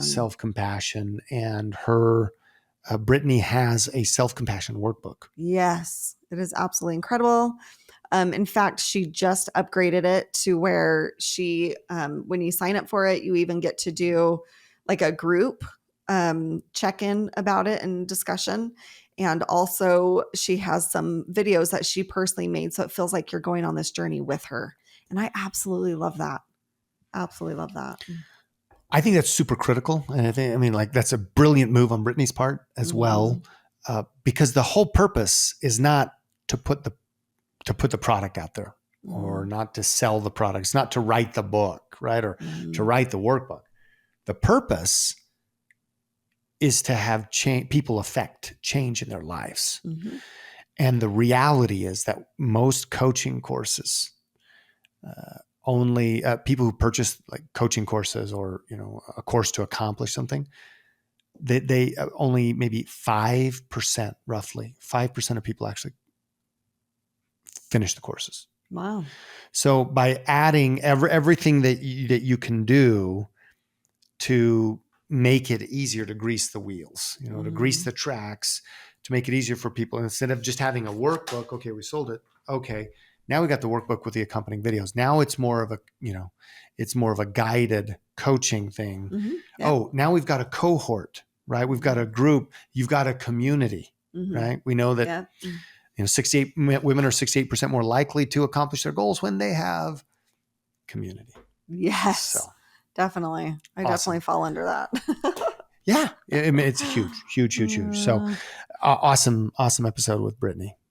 Get out, girl. Get out there, girl, by the way. And if you want Brittany's workbook, just go to the foreveryoungshow.com, go to episode 10, and you can find her contact information, find her and get that program. All right. Episode 11. Yeah. All right. Deep conversations with Dee Peters. My health and wellness also ties into my financial wellness. So in other words, how can I provide for my family? How can I leave a legacy? How can I secure my future? Because of course I don't plan on working forever. So my health and wellness has certainly been a priority. And then I've since becoming certified in the last few years, I've just been more committed and more passionate about helping others, and particularly those in the legal profession, because it's such an unhealthy profession. This was an interesting episode. Yeah. Darlene is in Louisiana, in New Orleans, and she's an attorney. Yes. Practicing law, and she's also a double certified health and nutrition coach. Yes. So she's kind of like law by day and coaching by night, except she also is kind of the resident expert in that section of the country, I guess, from a legal health promotion for lawyers, for attorneys, right? So yes. Yeah, it really opened my eyes to how those actually can come together and benefit. Like I never thought of it that way. Even growing up with a father who was an attorney. Now we have a son who's an attorney. Working crazy hours, yes. But it totally made sense when we sat down and talked to Darlene and really got into the nitty gritty of it and what she does and how it helps and how it's benefited. It's really great. Yeah, absolutely. Definitely needed. She's also the founder or co-founder of a podcast. And is super interested in in bringing messages and equality and health equality to, of course, everybody, but she specifically runs in working with women of color, right? Mhm. So Yep. powerful episode with Darlene. So Dee, so Darlene Peters, Dee is actually what our friends call her. So we'll, if you call her Dee, then you're a friend. Dee Peters, DEEP, Deep Conversations, Deep Wellness, New Orleans is her company's name. So, super appreciate Dee. Yes. So with episode 12, we talked about living a fearless life with the real Erin Brockovich. And these are instincts, these are intuitions, and oftentimes we move away from them. Yes. But I'm telling you, listen, science has got our back on this one. Your gut is your second brain. Mm-hmm. We're learning more and more about that. So we move away from these moments, these instincts in our gut that something's wrong. And when that hits you, that's where you stop and go, yo, wait a second, and turn right back into this internal conversation. That was absolutely a treat to be able to spend some time with Erin Brockovich. And I just keep thinking about watching the movie and how it portrayed her in high heels, and not just high heels, in stilettos. And man, I was just itching to ask her that question. Like, did they portray that right? Did you do all that they showed you doing in the movie? Did you really do that in real life? Were you looking for two-headed frogs, in stilettos? In stilettos. Were you running from security in stilettos out in the fields? You'll have to watch it to see what she says. But yeah, wow. Her story of resilience and empowerment and her relentless pursuit of truth and justice was absolutely incredible. I really got a lot from that interview with her. I was reading something recently online, and a friend of mine, actually posted an invitation for people to say, who's somebody famous that you had met? Who are the most famous person you met, and what were they like, really? Right? And I was reading through a few of these, and it was interesting. Oh, so-and-so, total jerk, so-and-so, rude. So, and it was, awesome person. Erin Brockovich. Oh, absolutely incredible. Yeah. Like, I was a little nervous because I didn't really know what to expect in this exchange. And, she's kind of a big deal, big star. And, this is already something that's very vulnerable for me to be doing. And then, coming and meeting her, and I totally forgot where I was going. Oh, she... Might as well have been yawning. She kind of wish I was. She really made me feel super comfortable. Like we were just sitting down to have a chat with a good friend, and being able to talk to her about her life story and the impact that she was able to make, and the humility that she showed, in her work, and the impact, and saying, well, it wasn't me. How many lives did you save? Yes. Yeah. Yes, her humility and her beauty. Just really feeling like I was just sitting down with a good friend and, having these beautiful, deep conversations. It was easy conversation, Mm-hmm. easy and flowing, and just like back porch conversation, Yeah. Yeah. And you talk about how humble she was, which is so interesting because she is fierce. Like you got the idea though, like we're friends. Oh yeah. But if you weren't friends, if you were the idiot attorney, see the movie, right? Across Oh my goodness, the yes. table from her, like heaven help you. Yes. Like she She's a firecracker. She wasn't so full of herself and into herself. No. She was very humble and approachable. She's very confident. Yeah. Very confident. But humble. Born of experience and just like she got the goods. Like she was in that episode, a couple of things that really came to me were I loved how she talked about her dad and how, you know, the expectations he set. I can tell because you've been trying to use it on our 6-year-old.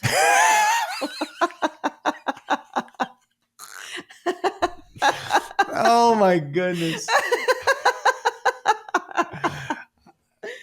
I've not been trying. I've been doing. And how has that been working? I think it works out great. I love it. Okay. I feel like what you're trying to do is fabulous. Sometimes I think maybe customize it to the child because when you were using some of the same verbiage that her father used for her, I don't know how old she was, but I get the feeling a little older than 6. Our 6-year-old was like, but I don't understand. Let me know how that works out for you. You got to go check out that part of the episode. It's brilliant parenting. It really is. Even if it's misapplied. Timing is everything. It's true. But I love Delivery. that. Delivery is everything. I love that. Her talking about the allegory of the Wizard of Oz. Go check that out. That's worth studying. Our societal trends, what's happening politically. Go research that. I'll say I think my number one takeaway, which is so hard to narrow it down, but where I was touched the most was how tender she got a couple of times. Yeah. When we talked about the people in Hinckley. But I think where I first recognized it when she talked about Ed, right? About her attorney, a friend who's since passed. And like, hey, I was with him when he passed. Isn't that what she said? I was holding his hand, I think is one, if I remember correctly. But just how she is a fierce fighter. She's Joan of Arc. She did you just burp into there? Just like my yawns, I was trying to hide it. Oh my goodness. Excuse me. Oh boy. Sorry. You were in like such a tender. Yeah, that's great. That. But just how tender she really was. And like she has such a compassionate heart, really. And I just think that's interesting thing to think about as a woman, right? Yeah. You be fierce to accomplish something, whatever you're wanting to accomplish. And at the same time is having that huge compassionate heart. You know, that is absolutely womanhood. Well, I don't know if you remember, but you know, talking to me about being fierce or being straightforward, and also, you know, like, I don't know, having this deep passion for whatever I'm talking about, and then at the same time having, you know, deep compassion in my heart. Yeah, that's you. Yeah, you and Erin Brockovich. Yeah, baby. Great episode, loved it. Yes. So, episode 13, a return to love with our good friend Lourdes Rosas. Yes, as we say Lou. My relationship with money, it's very healthy now, but it wasn't easy. I had to go through many attempts to, you know, be wealthy or not longer have stress, because to me it was like financial stress. And I believe that there's a lot of people in the world that are suffering from financial stress. She is literally a business phenom, transformational teacher. She was recognized in the state of Arizona here in the U.S. at 34 as one of the most successful businesswomen in Arizona. She has an incredible business acumen. She, again, there's a woman with compassion and a woman who's passionate about getting things done. And fierce. She is fierce. She is fierce. Yep. And one of the big things that I remember, you know, I love talking about hearts and hands and what our organization is doing over in Africa. And whenever I get the chance, especially when it comes up, like, you know, her talking about her vision board and how she happened to have an African elephant on there. And I'm like, so when you coming to Africa with us? I thought that was really cool. And how she said, whoa. Okay, there it is. I didn't know how, I wrote this in January. By the way, if you want to see what her vision board looks like, go check out the episode, right? She literally just takes it on camera.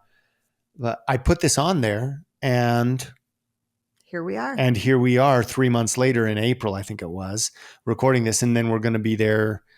I think we said at the time October, but we're right now planning September, right? End of September into the 1st of October. Yep. All right. Episode 14, Persistence Over Perfection. That interview was with American Ninja Warrior Women's Champion 2024, Addy Herman. And I was sitting by myself journaling, and it just hit me. Someone DM'd me on Instagram saying, "My daughter looks up to you." And it hit me, and I was like, this is so much more than competing. Like, this is so much more than me trying to hit a buzzer or me not failing an obstacle. Like, I'm a role model for these younger girls looking up to me. And I was once that same young girl. Like, I was once watching the show, watching my favorite women on the show, looking up to them. And it hit me. And I remember I wrote down a prayer in my journal, and it was crazy looking back at it, because I said, God, please help me to make you my number one identity. Help me to make you my priority, and win or lose on this race, just help me to be a light for you. And I ended up winning that race, and I found the prayer in my notes on my phone like 5 months later. And I was like, this is crazy, because that's when my mindset really shifted for the first time. And that's kind of the mindset that I've tried to carry with me through the rest of my competing. So that was like the first moment for me in Ninja where everything kind of shifted. Talk about wisdom, like well beyond her years. She's 18 years old, professional athlete, and she's an entrepreneur who's based in Pembroke, Massachusetts. Holy cow. And at the time we recorded this, the show, the competition had already concluded, right? The season was over. They'd recorded it. They were editing it. And I think we met with her, what was it? 5 days, 6 days before before NBC aired the actual women's championship, right? Yep. So she already knew the outcome, but she couldn't say. We kind of had an inkling from things she'd said, well, I can't really say, but I'm probably going to get a lot of publicity, right? And probably be a good thing. Watch the episode, and then we watched it. Actually, this is the uncut version. Oh, it was so good. And it was amazing to watch our little girls and how they watched her and we all cheered her on. And then they started acting like her, like going up on the couch and, running and jumping off the couch onto the big bean sack and saying, I'm Addy Herman, I'm strong. Oh my goodness. It I don't know if you saw, but it brought a little tear to my eye. I didn't see that. And I was so proud. Just, Addy is such a faith-filled young woman. And like I said, well beyond her years, and just really relying on God and growing and learning and inspiring so many other young girls and women at such a young age is just absolutely incredible. Well, and the girls said outright too, they wanted to do ninja. Right? Wasn't that That's like, true. let's go do a ninja course, They did, right? At yeah. one of our local gyms, Yep. and whatnot. And They did. yeah, whenever we see something on Instagram with Addy, oh, it's Addy, right? Or oh, yeah, I just loved having Addy on the phone. We've continued to talk to her, and you've reached out to her. I've reached out and excited. She's healing. I saw her compete actually just recently. No way. So she went in and finished stage 1 of a competition. Oh, good. So that makes me so happy. So happy for her. Well, we did say she's wise beyond her years. Yes. And so much, like if you're a competitor, or you've ever you've ever invested so much into one thing. Mm-hmm. Ninja. Or how about this? Business. Mm-hmm. Or how about this? A particular hobby where you're excelling. Or how about this? Mothers into their families. Or how about this? A relationship, right? Mm-hmm. Any of those things. So, if you're breathing. If you're breathing and you're doing things at a high level, right? And it goes wrong. Something goes wrong. What do you do next? That answer is in that episode Mm-hmm. with Addy. And that was powerful. Mm-hmm. So episode 15, picture something better, creating a bucket list life. I just love that. Isn't so It really good, huh? is. Yes. So that interview was with self-care strategist and entrepreneur, MaryLyn Lawrence. I did give him a big one though. I told him I wasn't going to marry him unless he took me to U2, the concert. Because I love music, right? And I loved U2. Uh-huh. And he looked at me and said, I have YouTube on my phone.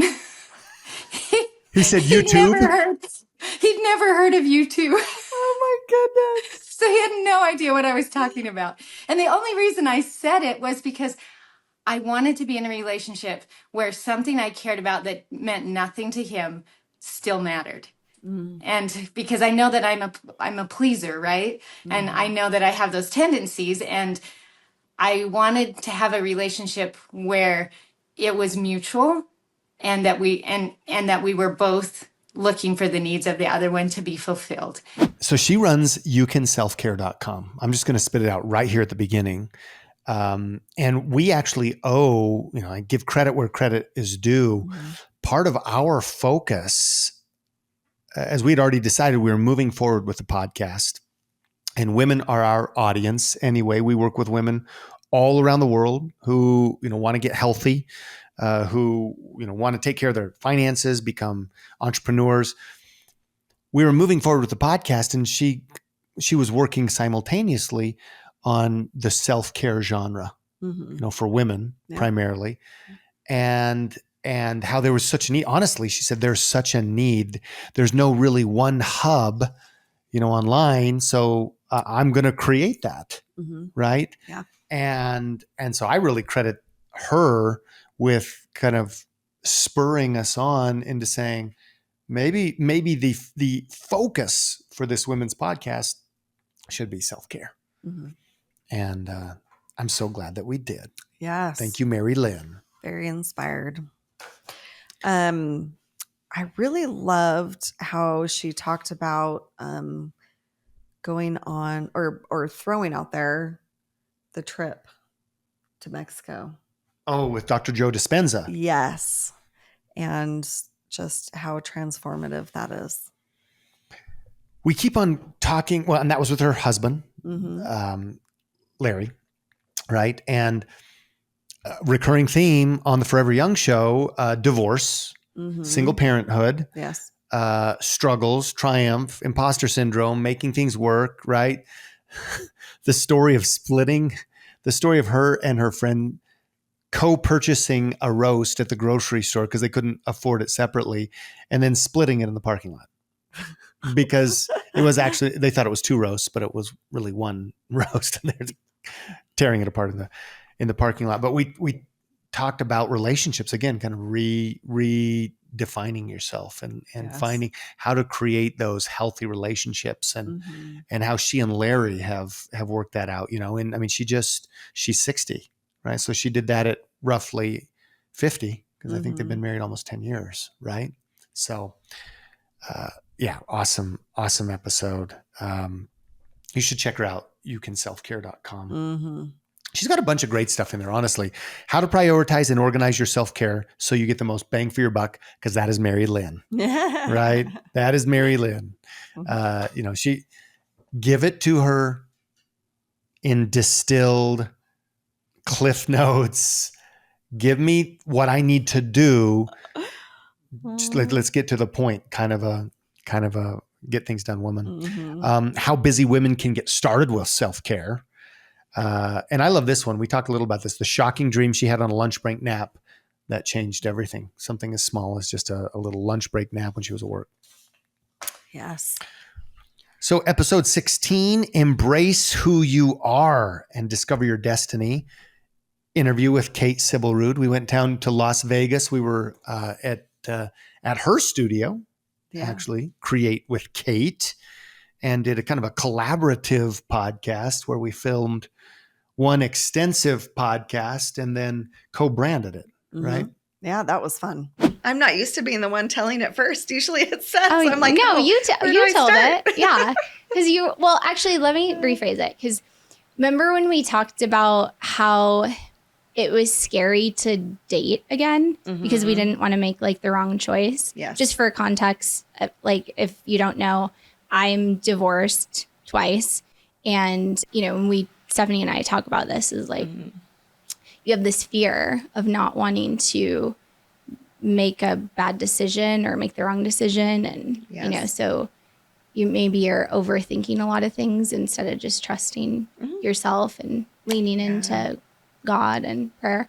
But so you were going through that. You had been on several dates and you were really trying to figure out, like, I feel like you were trying to do your research and really see what you wanted and what you didn't want. I really enjoyed speaking with her about single motherhood, divorce, the impact that it makes on you, and how you make choices to find another spouse, going back into the dating scene.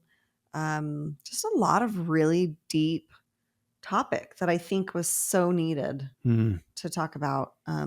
Because like we've said, it's really prevalent nowadays for single moms. Yeah, absolutely. Single moms, single women, right? Yep.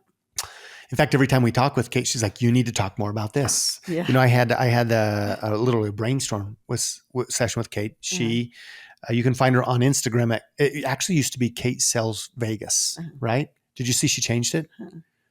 Yes. Kate Sells Creator. Oh. Because it's create. With Kate. And although, you know, she's a social media and really a content marketing coach, content coach and creation coach. She's like, it's not just about creating social media. It's about creating your life. Yes. Right. But she's always, you know, I had a strategy session with her and it was all those topics. Cool. Very cool. It was also really fun afterwards having our girls get together and be in the studio and acting like they were interviewing each other, like we had been interviewing each other. Oh my goodness. Stinking hilarious. I was laughing That so was much. a highlight to watch one of her girls sitting there with glasses on. I think she might have had a piece of paper or something or something. She looked very official. Yeah. And asking our 6-year-old or our 8-year-old, so tell me about your schooling. Where do you go? Well, I'm homeschooled. Oh, really? Well, how do you feel about homeschool? What is your favorite subject? Well, you know, it was so incredibly fun. That was fun. Thank you, Kate. And like you said, one of her daughters had gone viral. Recently gone viral. She and Kate had produced a reel. And I honestly, it was just kind of one of those extemporaneous things where, that, you know, her daughter, who's 11 or 12, right? And goodness, I think that it's in the millions of views. Within like 5 days? Well, I think it was already like at 2 million. Yeah, I think it might be up to 10 million or Holy some cow. crazy thing. I don't know the current numbers. I thought it was stinking hilarious. So that's why. One of those things where, you know, like as a kid, you think you hear one thing. And so, you know, if it's a song, then you're going to sing it in the way that you think you heard it. Well, Kate got her on video singing it the way she thought it was. And then Kate telling her what it really was. And she was like, she was mortified that she had made a mistake. And the subject master. Well, it was a pretty big mistake. Well, and the subject master just happened to be one of those things that every adult who saw it would think it was one of the funniest things they'd seen. Oh my goodness. Hilarious. All right. So episode 17, Delivered from Domestic Violence and the Narcissistic Whirlpool. That was done with Shaun Johnson. He says, "You are the ugliest thing I've ever seen. I could have been with a model, and instead I chose you. And you're attracting all these people. This is pitiful. You're pathetic. Oh, no, don't start crying. Just keep a smile on your face. Keep laughing." And I had to fake laugh and smile, and I just kept my eyes shut because I knew my eyes would tell the story. This episode definitely deserves a trigger warning. It actually triggered me. So that's partly why I say that. I was not expecting that. And it did stir up some stuff that I needed to work through. So trigger warning on this episode. It is a very good episode. It's very real and raw about domestic abuse. And about, like, you know, the title says narcissistic whirlpool and what that looks like, you know, how you can get out of it. Just also needing support in that. Yeah. Go ahead. I was just, well, this is raw. It's a raw episode. It's not graphic because we didn't take it there, but like we didn't really spare much about what happens in those type of situations. Like it was very factual. Mm-hmm. I found it fascinating is not the word, but super helpful. Mm-hmm. Like, oh yeah, totally. To somebody who's maybe on the outside. Mm-hmm. Number one, you just felt all this compassion for Shaun, right? Yes. But also like I was filled with wonder by like, how does this really happen? Oh, this is how it happens. Mm-hmm. And just how domestic violence, like it is a web. And if you, boom, you like, it's like in The Hobbit, you know, where he like tweaks the little, they're in that forest with all the spiders, you know, and he tweaks the little spider web, right? And it goes, right? And all, like it's all interconnected. Domestic violence and emotional abuse, where it typically starts, right? Yeah, that's where it starts. And sexual abuse, which is also connected over here in this node to potentially financial abuse. And then it's also connected maybe at some point also to physical abuse and spiritual abuse. You know, that I've definitely experienced that, and also have seen and heard about, you know, loved ones who've experienced spiritual abuse, and all of them. I mean, like you said, it starts in one area and then it webs out into others. I'm so glad we did this episode because, you know, I mean, Shaun has a story that she feels now compelled to tell. She wasn't like, we couldn't have talked to her about this maybe a year ago, right? Yeah. Because she's, you know, processing it or just wasn't in the space to want to discuss it, right? Yeah. And you're going to say something? Well, it just takes so much strength and vulnerability to be able to open up, you know, to some of the deepest parts of your soul of things that happened. And going through some of my own experiences, I feel like it's easy to feel shame about. And so if you're, you know, feeling that shame, then it's easy to not want to share it. And not saying that, you know, if you're not wanting to share it, that you are in shame, but if you are in shame, it is easy to not want to share it. Yeah. And so I just, wow, you know, it takes such strength to be able to say, I know this is going to help someone. And so I want to share it. I want to be in a place where I'm healthy enough to share and help others. I mean, that is true strength and true healing. It gave me insight and almost like a game plan, if you will. Okay, if I ever see this, here's some signs, right? Yeah. Or if I see this, here's what I might say. Like, you know, her former partner's friend or his cousin or something who said, you are in danger. You you need to get out. Yeah. Right. Yeah. Just the people along the way who could see it, the people who couldn't see it, right? The family who's knew something was off, but there's so much, I mean, this goes on behind closed doors. Yes. Right. Yes. But essentially, like, as Shaun put it, a Hollywood style family intervention. Oh, okay. So that's how it could work. Right. Okay. We're intervening in here. Like we're rescuing you. We're going in. Right.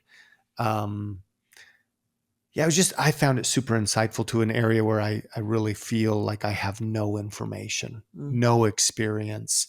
And now I know a little more, right? I feel a little less completely ignorant and helpless, right? To know what the victim, right, is experiencing. Yeah, yeah, absolutely. Thank you, Shaun. All right. I'll be right back. Okay. So, episode 18, building a cheesecake empire, learning to dream big. This interview was with Mrs. Momo. It's okay to dream big. It's okay to want more. It's okay to want to have money. And it's not a negative thing. And so I think that's something that having my dad and Brandon around have maybe given me the space to do and to get more comfortable with, even if I'm not quite up to where they are. But the cheesecake queen pin is what we call her. Man, can we just get any better than cheesecake? I absolutely love cheesecake. One of my top favorite desserts. And I will say getting to know Maureen was such a treat. She really has a heart of gold, and it's not just about cheesecake. But it is about cheesecake. Not a bad topic.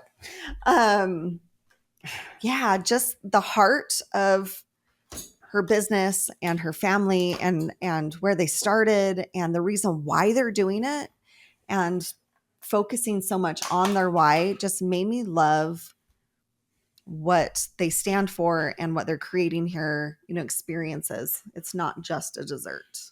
Absolutely. Absolutely. And it's been fun because since we did this episode, we've had a lot of great discussion with people and, people watching the episode and commenting. And, I got into a conversation thread with Momo's grandmother, who's so proud of her, and she was watching the interview, and while listening to the episode, I found out, small world, that Momo's uncle is one of my best buddies from college and my early career. And he actually said something funny. We've been wanting to get together for lunch for a couple of months. And he's like, dude, you'll interview my niece on your podcast, but we can't get to lunch together? What gives here? I'm like, oh my goodness. Cheesecake. Exactly. Another funny story. Well, you've seen Papa Momo in the store in fact, today. Yeah. Along with Papa Momo in one of the stores, because you just never know, and they're not always in the stores, and depending on which location. But I think one of the highlights for me is one of the members of our team, Ryan, who does all the incredible editing for the show. He texted me and he said, all this talk about cheesecake, I broke down and I had to go get my own, in the South Jordan store. And he ran into Brandon, Mr. Momo, and they had a great conversation. He's like, he's such a cool guy. But I love it. I just love it. Love it. Well, speaking of, we can't do a refresher course about what's going on without. What in the world? Oh my goodness. So you hit Momo's today. What are we looking at here, babe? We are looking at a caramel churro cheesecake. Oh my goodness. This was my choice. Like if I had one choice. I was like, I thought we were sharing. We are sharing. But when we were talking about the flavors, and did you just lick that? Oh my goodness. Okay, so let's get into it. I've never had this flavor before. It is so good. Oh, and there's caramel on the side.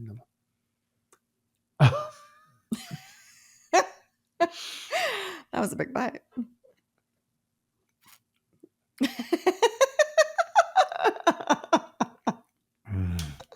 Ryan, you got to go get the caramel cheese or the caramel churro. This week. It's only here this week. Wow. Why am I always getting massive bites? That's how you are. That's why I like to split our things down the middle, because I like to eat them in small bites. Oh, wow. Mm-hmm. That was good. So we did four cheesecakes for Father's Day because you said, what do you want on Father's Day? And I said, Momo's cheesecake. So we got the Oreo. No. Mm-hmm. Oreo. Strawberry and is that daiquiri. that's one of the regular flavors, right? I believe so. And then they had the 3 new flavors for the week, right? Uh-huh. Yeah. They were all inspired by drinks. Yeah. She collaborated with the Donut Critic. Strawberry daiquiri, Mm-hmm. Momo, mango nata, Mm-hmm. and my favorite, mine too, passion fruit. Oh my so goodness. Good. The tartness of the passion fruit sauce. Mm-hmm. Amazing. With the sweet cheesecake. But okay. Caramel. A churro cheesecake. Every time. Huge bite. Oh, you already almost ate half of yours. Look at that. I think we do is like we take this equal number of bites. Oh, that is not happening. Okay, so this one is one of my all-time favorite cheesecakes. And it got messed up in the car. Otherwise, it would look a lot prettier. But it is the raspberry lime. Oh, I'm so excited. You should probably pick it up. Well, I guess you don't need to. I do need a little bit of this That's raspberry funny. sauce. No. Oh my goodness. What is the deal with getting it on the equipment here? Delicious. Oh, I just got a little of that raspberry sauce. Okay. That's your half. Oh, look at all this fresh cream right here. Huge bite.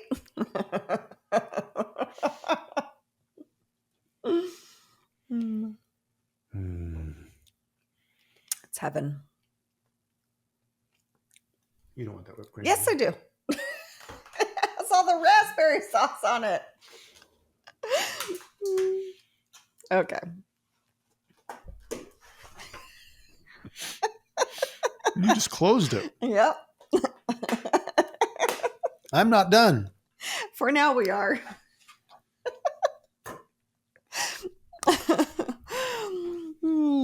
So, sorry, go ahead. Were you still talking about Momo? Yeah. Okay, I was just going to say a few things, some notes that we have.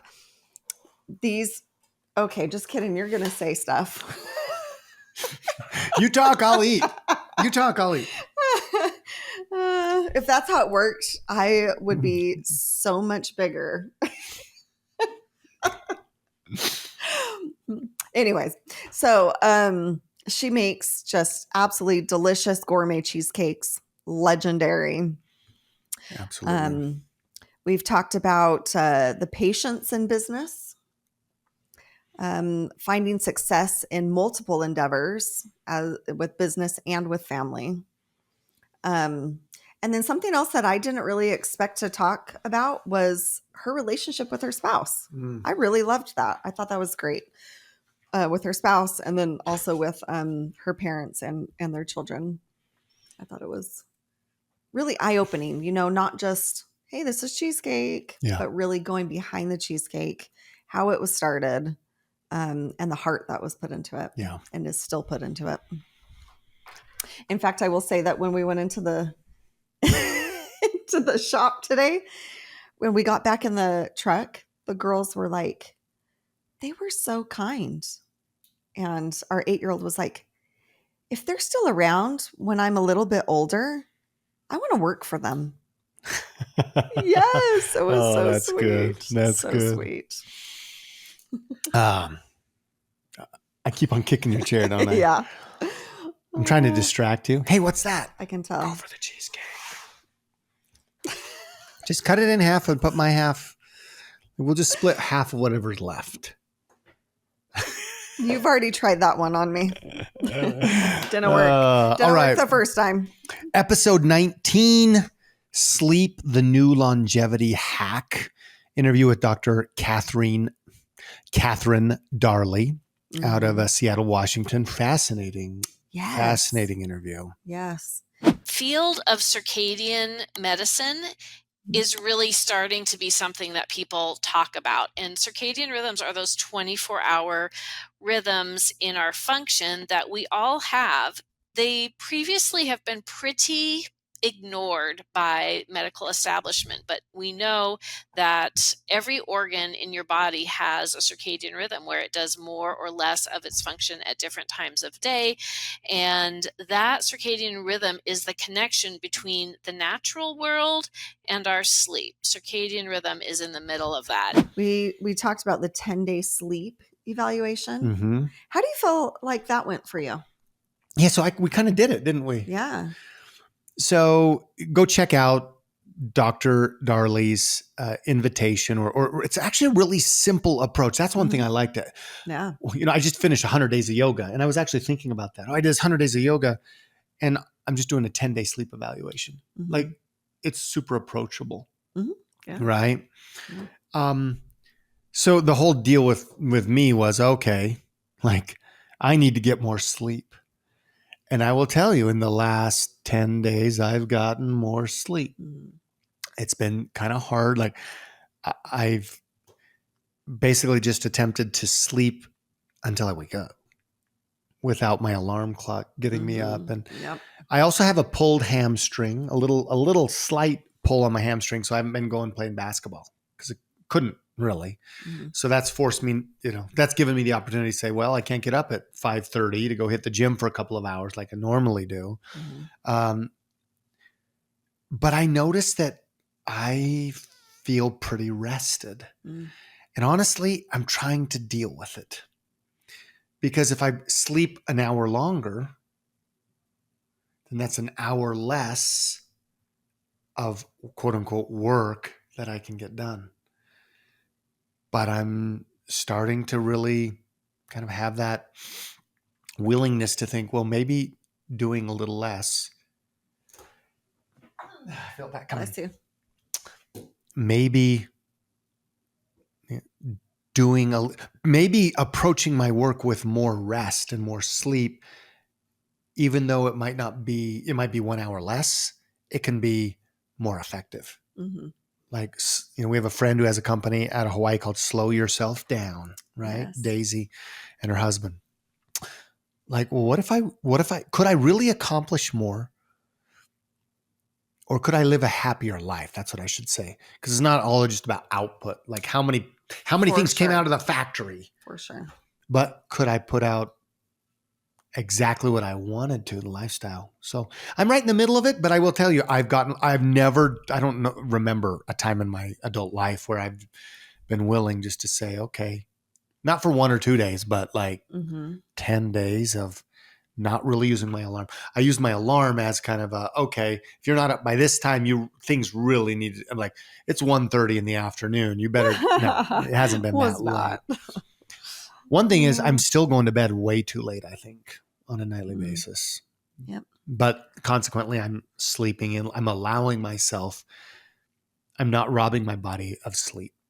And I think that is a change that it's been historically just would have been difficult for me because it's like, listen, I got things to do. Mhm. There's life. Like we have things to do. Mhm. Yeah, we do.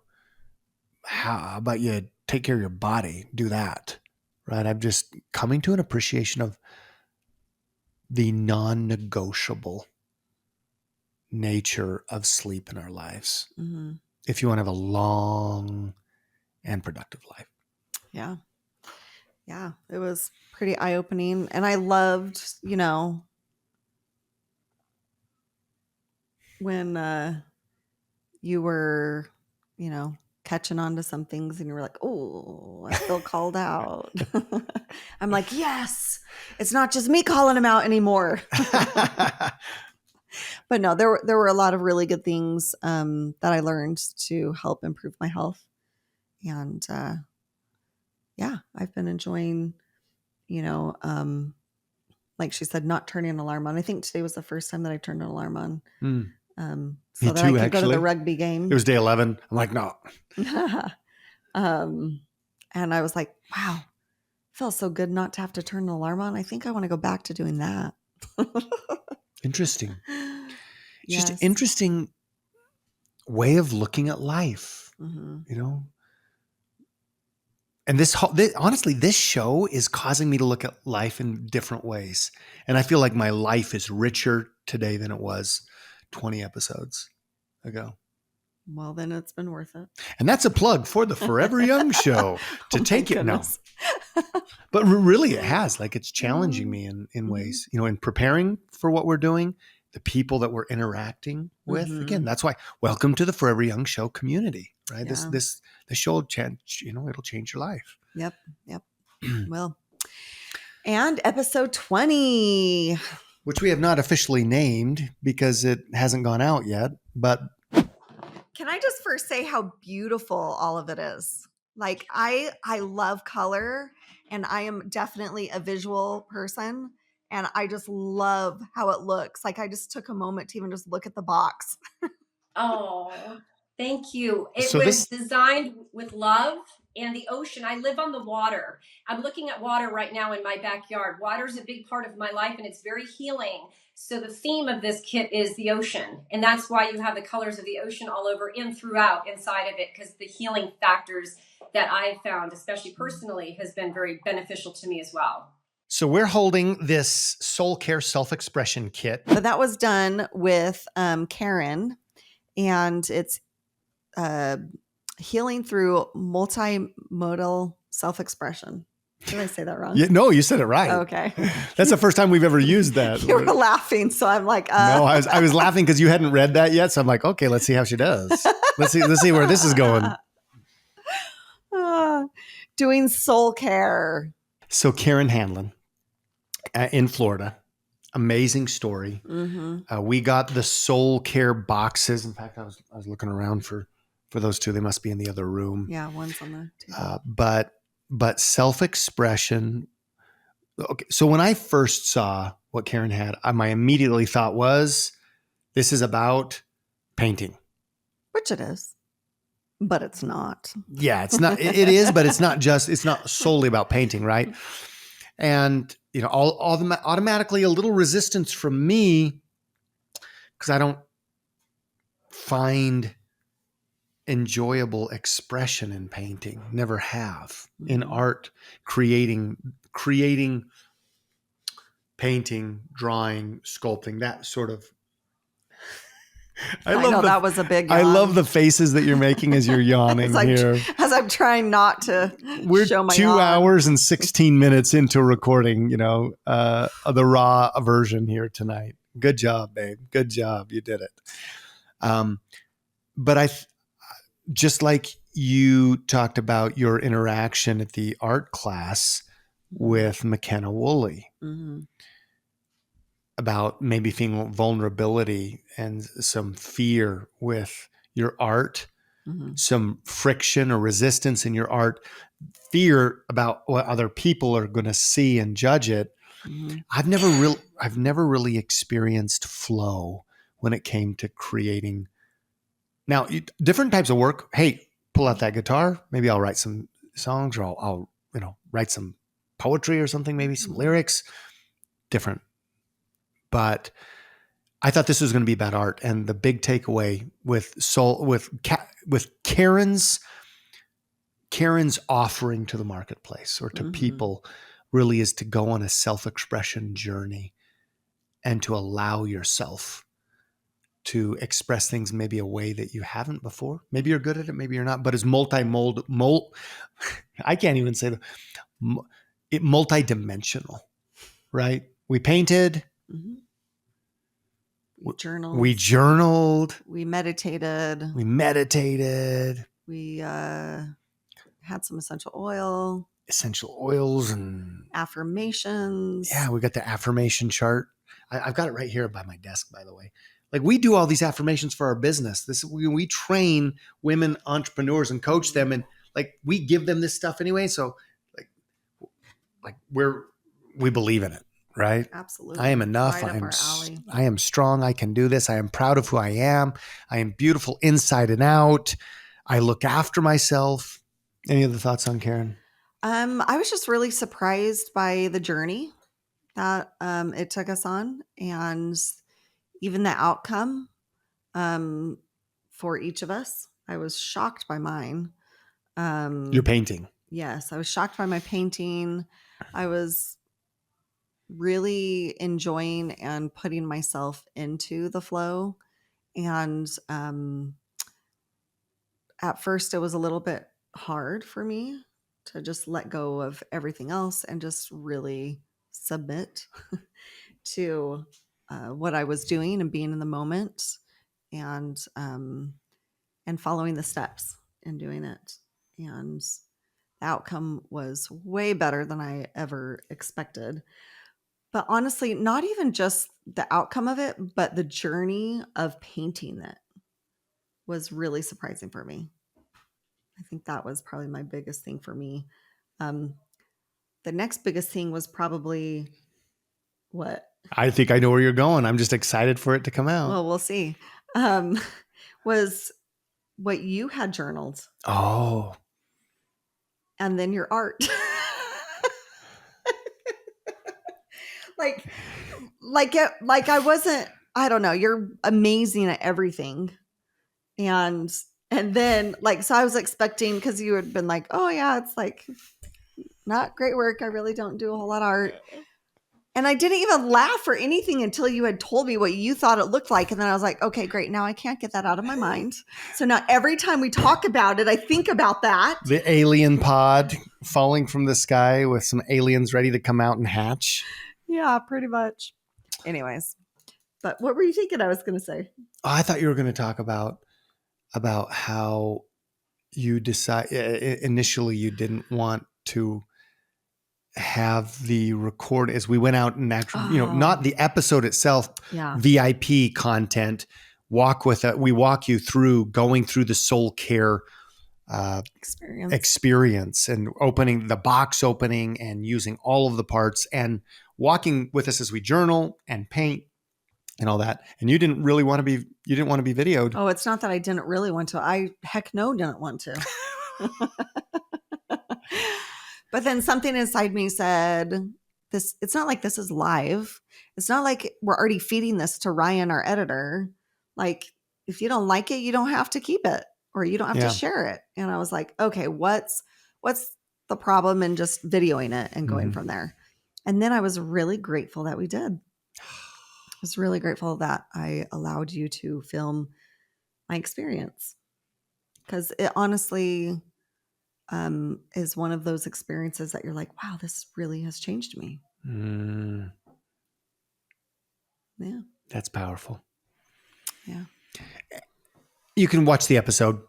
So I had a really great journaling experience before the painting. And then I didn't experience as much flow with putting the paint on the canvas. I was really working hard to not judge, what I was putting out there, but still experiencing that and say, hey, don't have to judge. And so I didn't feel like what I painted was fully representative of what I was trying to accomplish. But that's part of self-expression anyway. So for me, it was really, really awesome. I'll use the word healing because I see this as a way to just more fully develop myself. Not quote unquote as a painter, but I'm going to do some more painting and some more journaling, and following that process. I think Karen's soul care approach, that kit that we did, the experience box, is a tremendous way to care for yourself. Call it self-therapy. Some TLC, I don't know what to call it, but for you as an individual, as a woman, it's called soul care. Yes, soul care. Taking care of your soul. This is self-love. We're talking about soul care. I want our children to be able to do that and to express themselves. There's so many valuable lessons in Karen's soul care approach and the experiences. And I feel like for me, one of the most surprising things that we talked about on that podcast was how she talked to us about the different doctors that are using it. Oh yeah. For different types of care.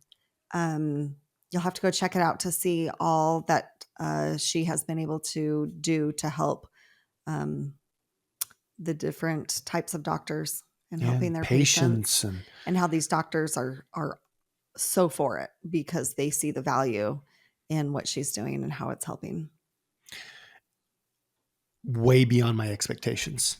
Oh yeah. Way beyond my expectations. Hats off to Karen Hanlon. Completely.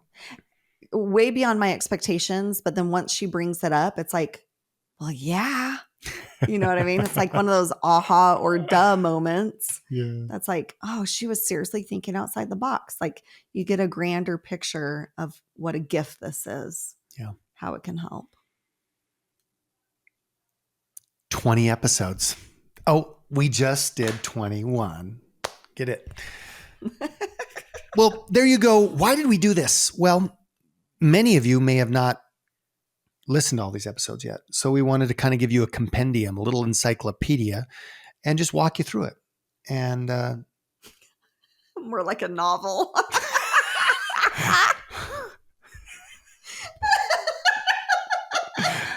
So just so you know, we said, okay, if we get in there and we, do 3 or 4 minutes per episode. No, you kept saying that. I did. And then we get in here and Stephanie, she'd taken 5 minutes per episode. I couldn't get a word in edgewise. So we hope you enjoyed this episode. This is the first 20 and let's go do another 20. 21. Yeah, this is the first 21. So thanks for being here. We will see you next week. If you are not a part of our VIP community, go to theforeveryoungshow.com.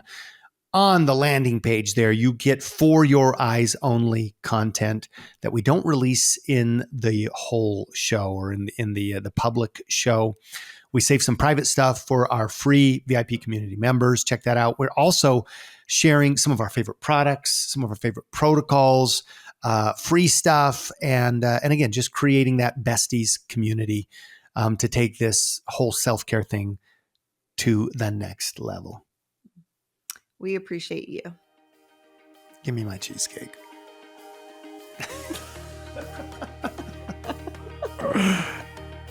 And cut.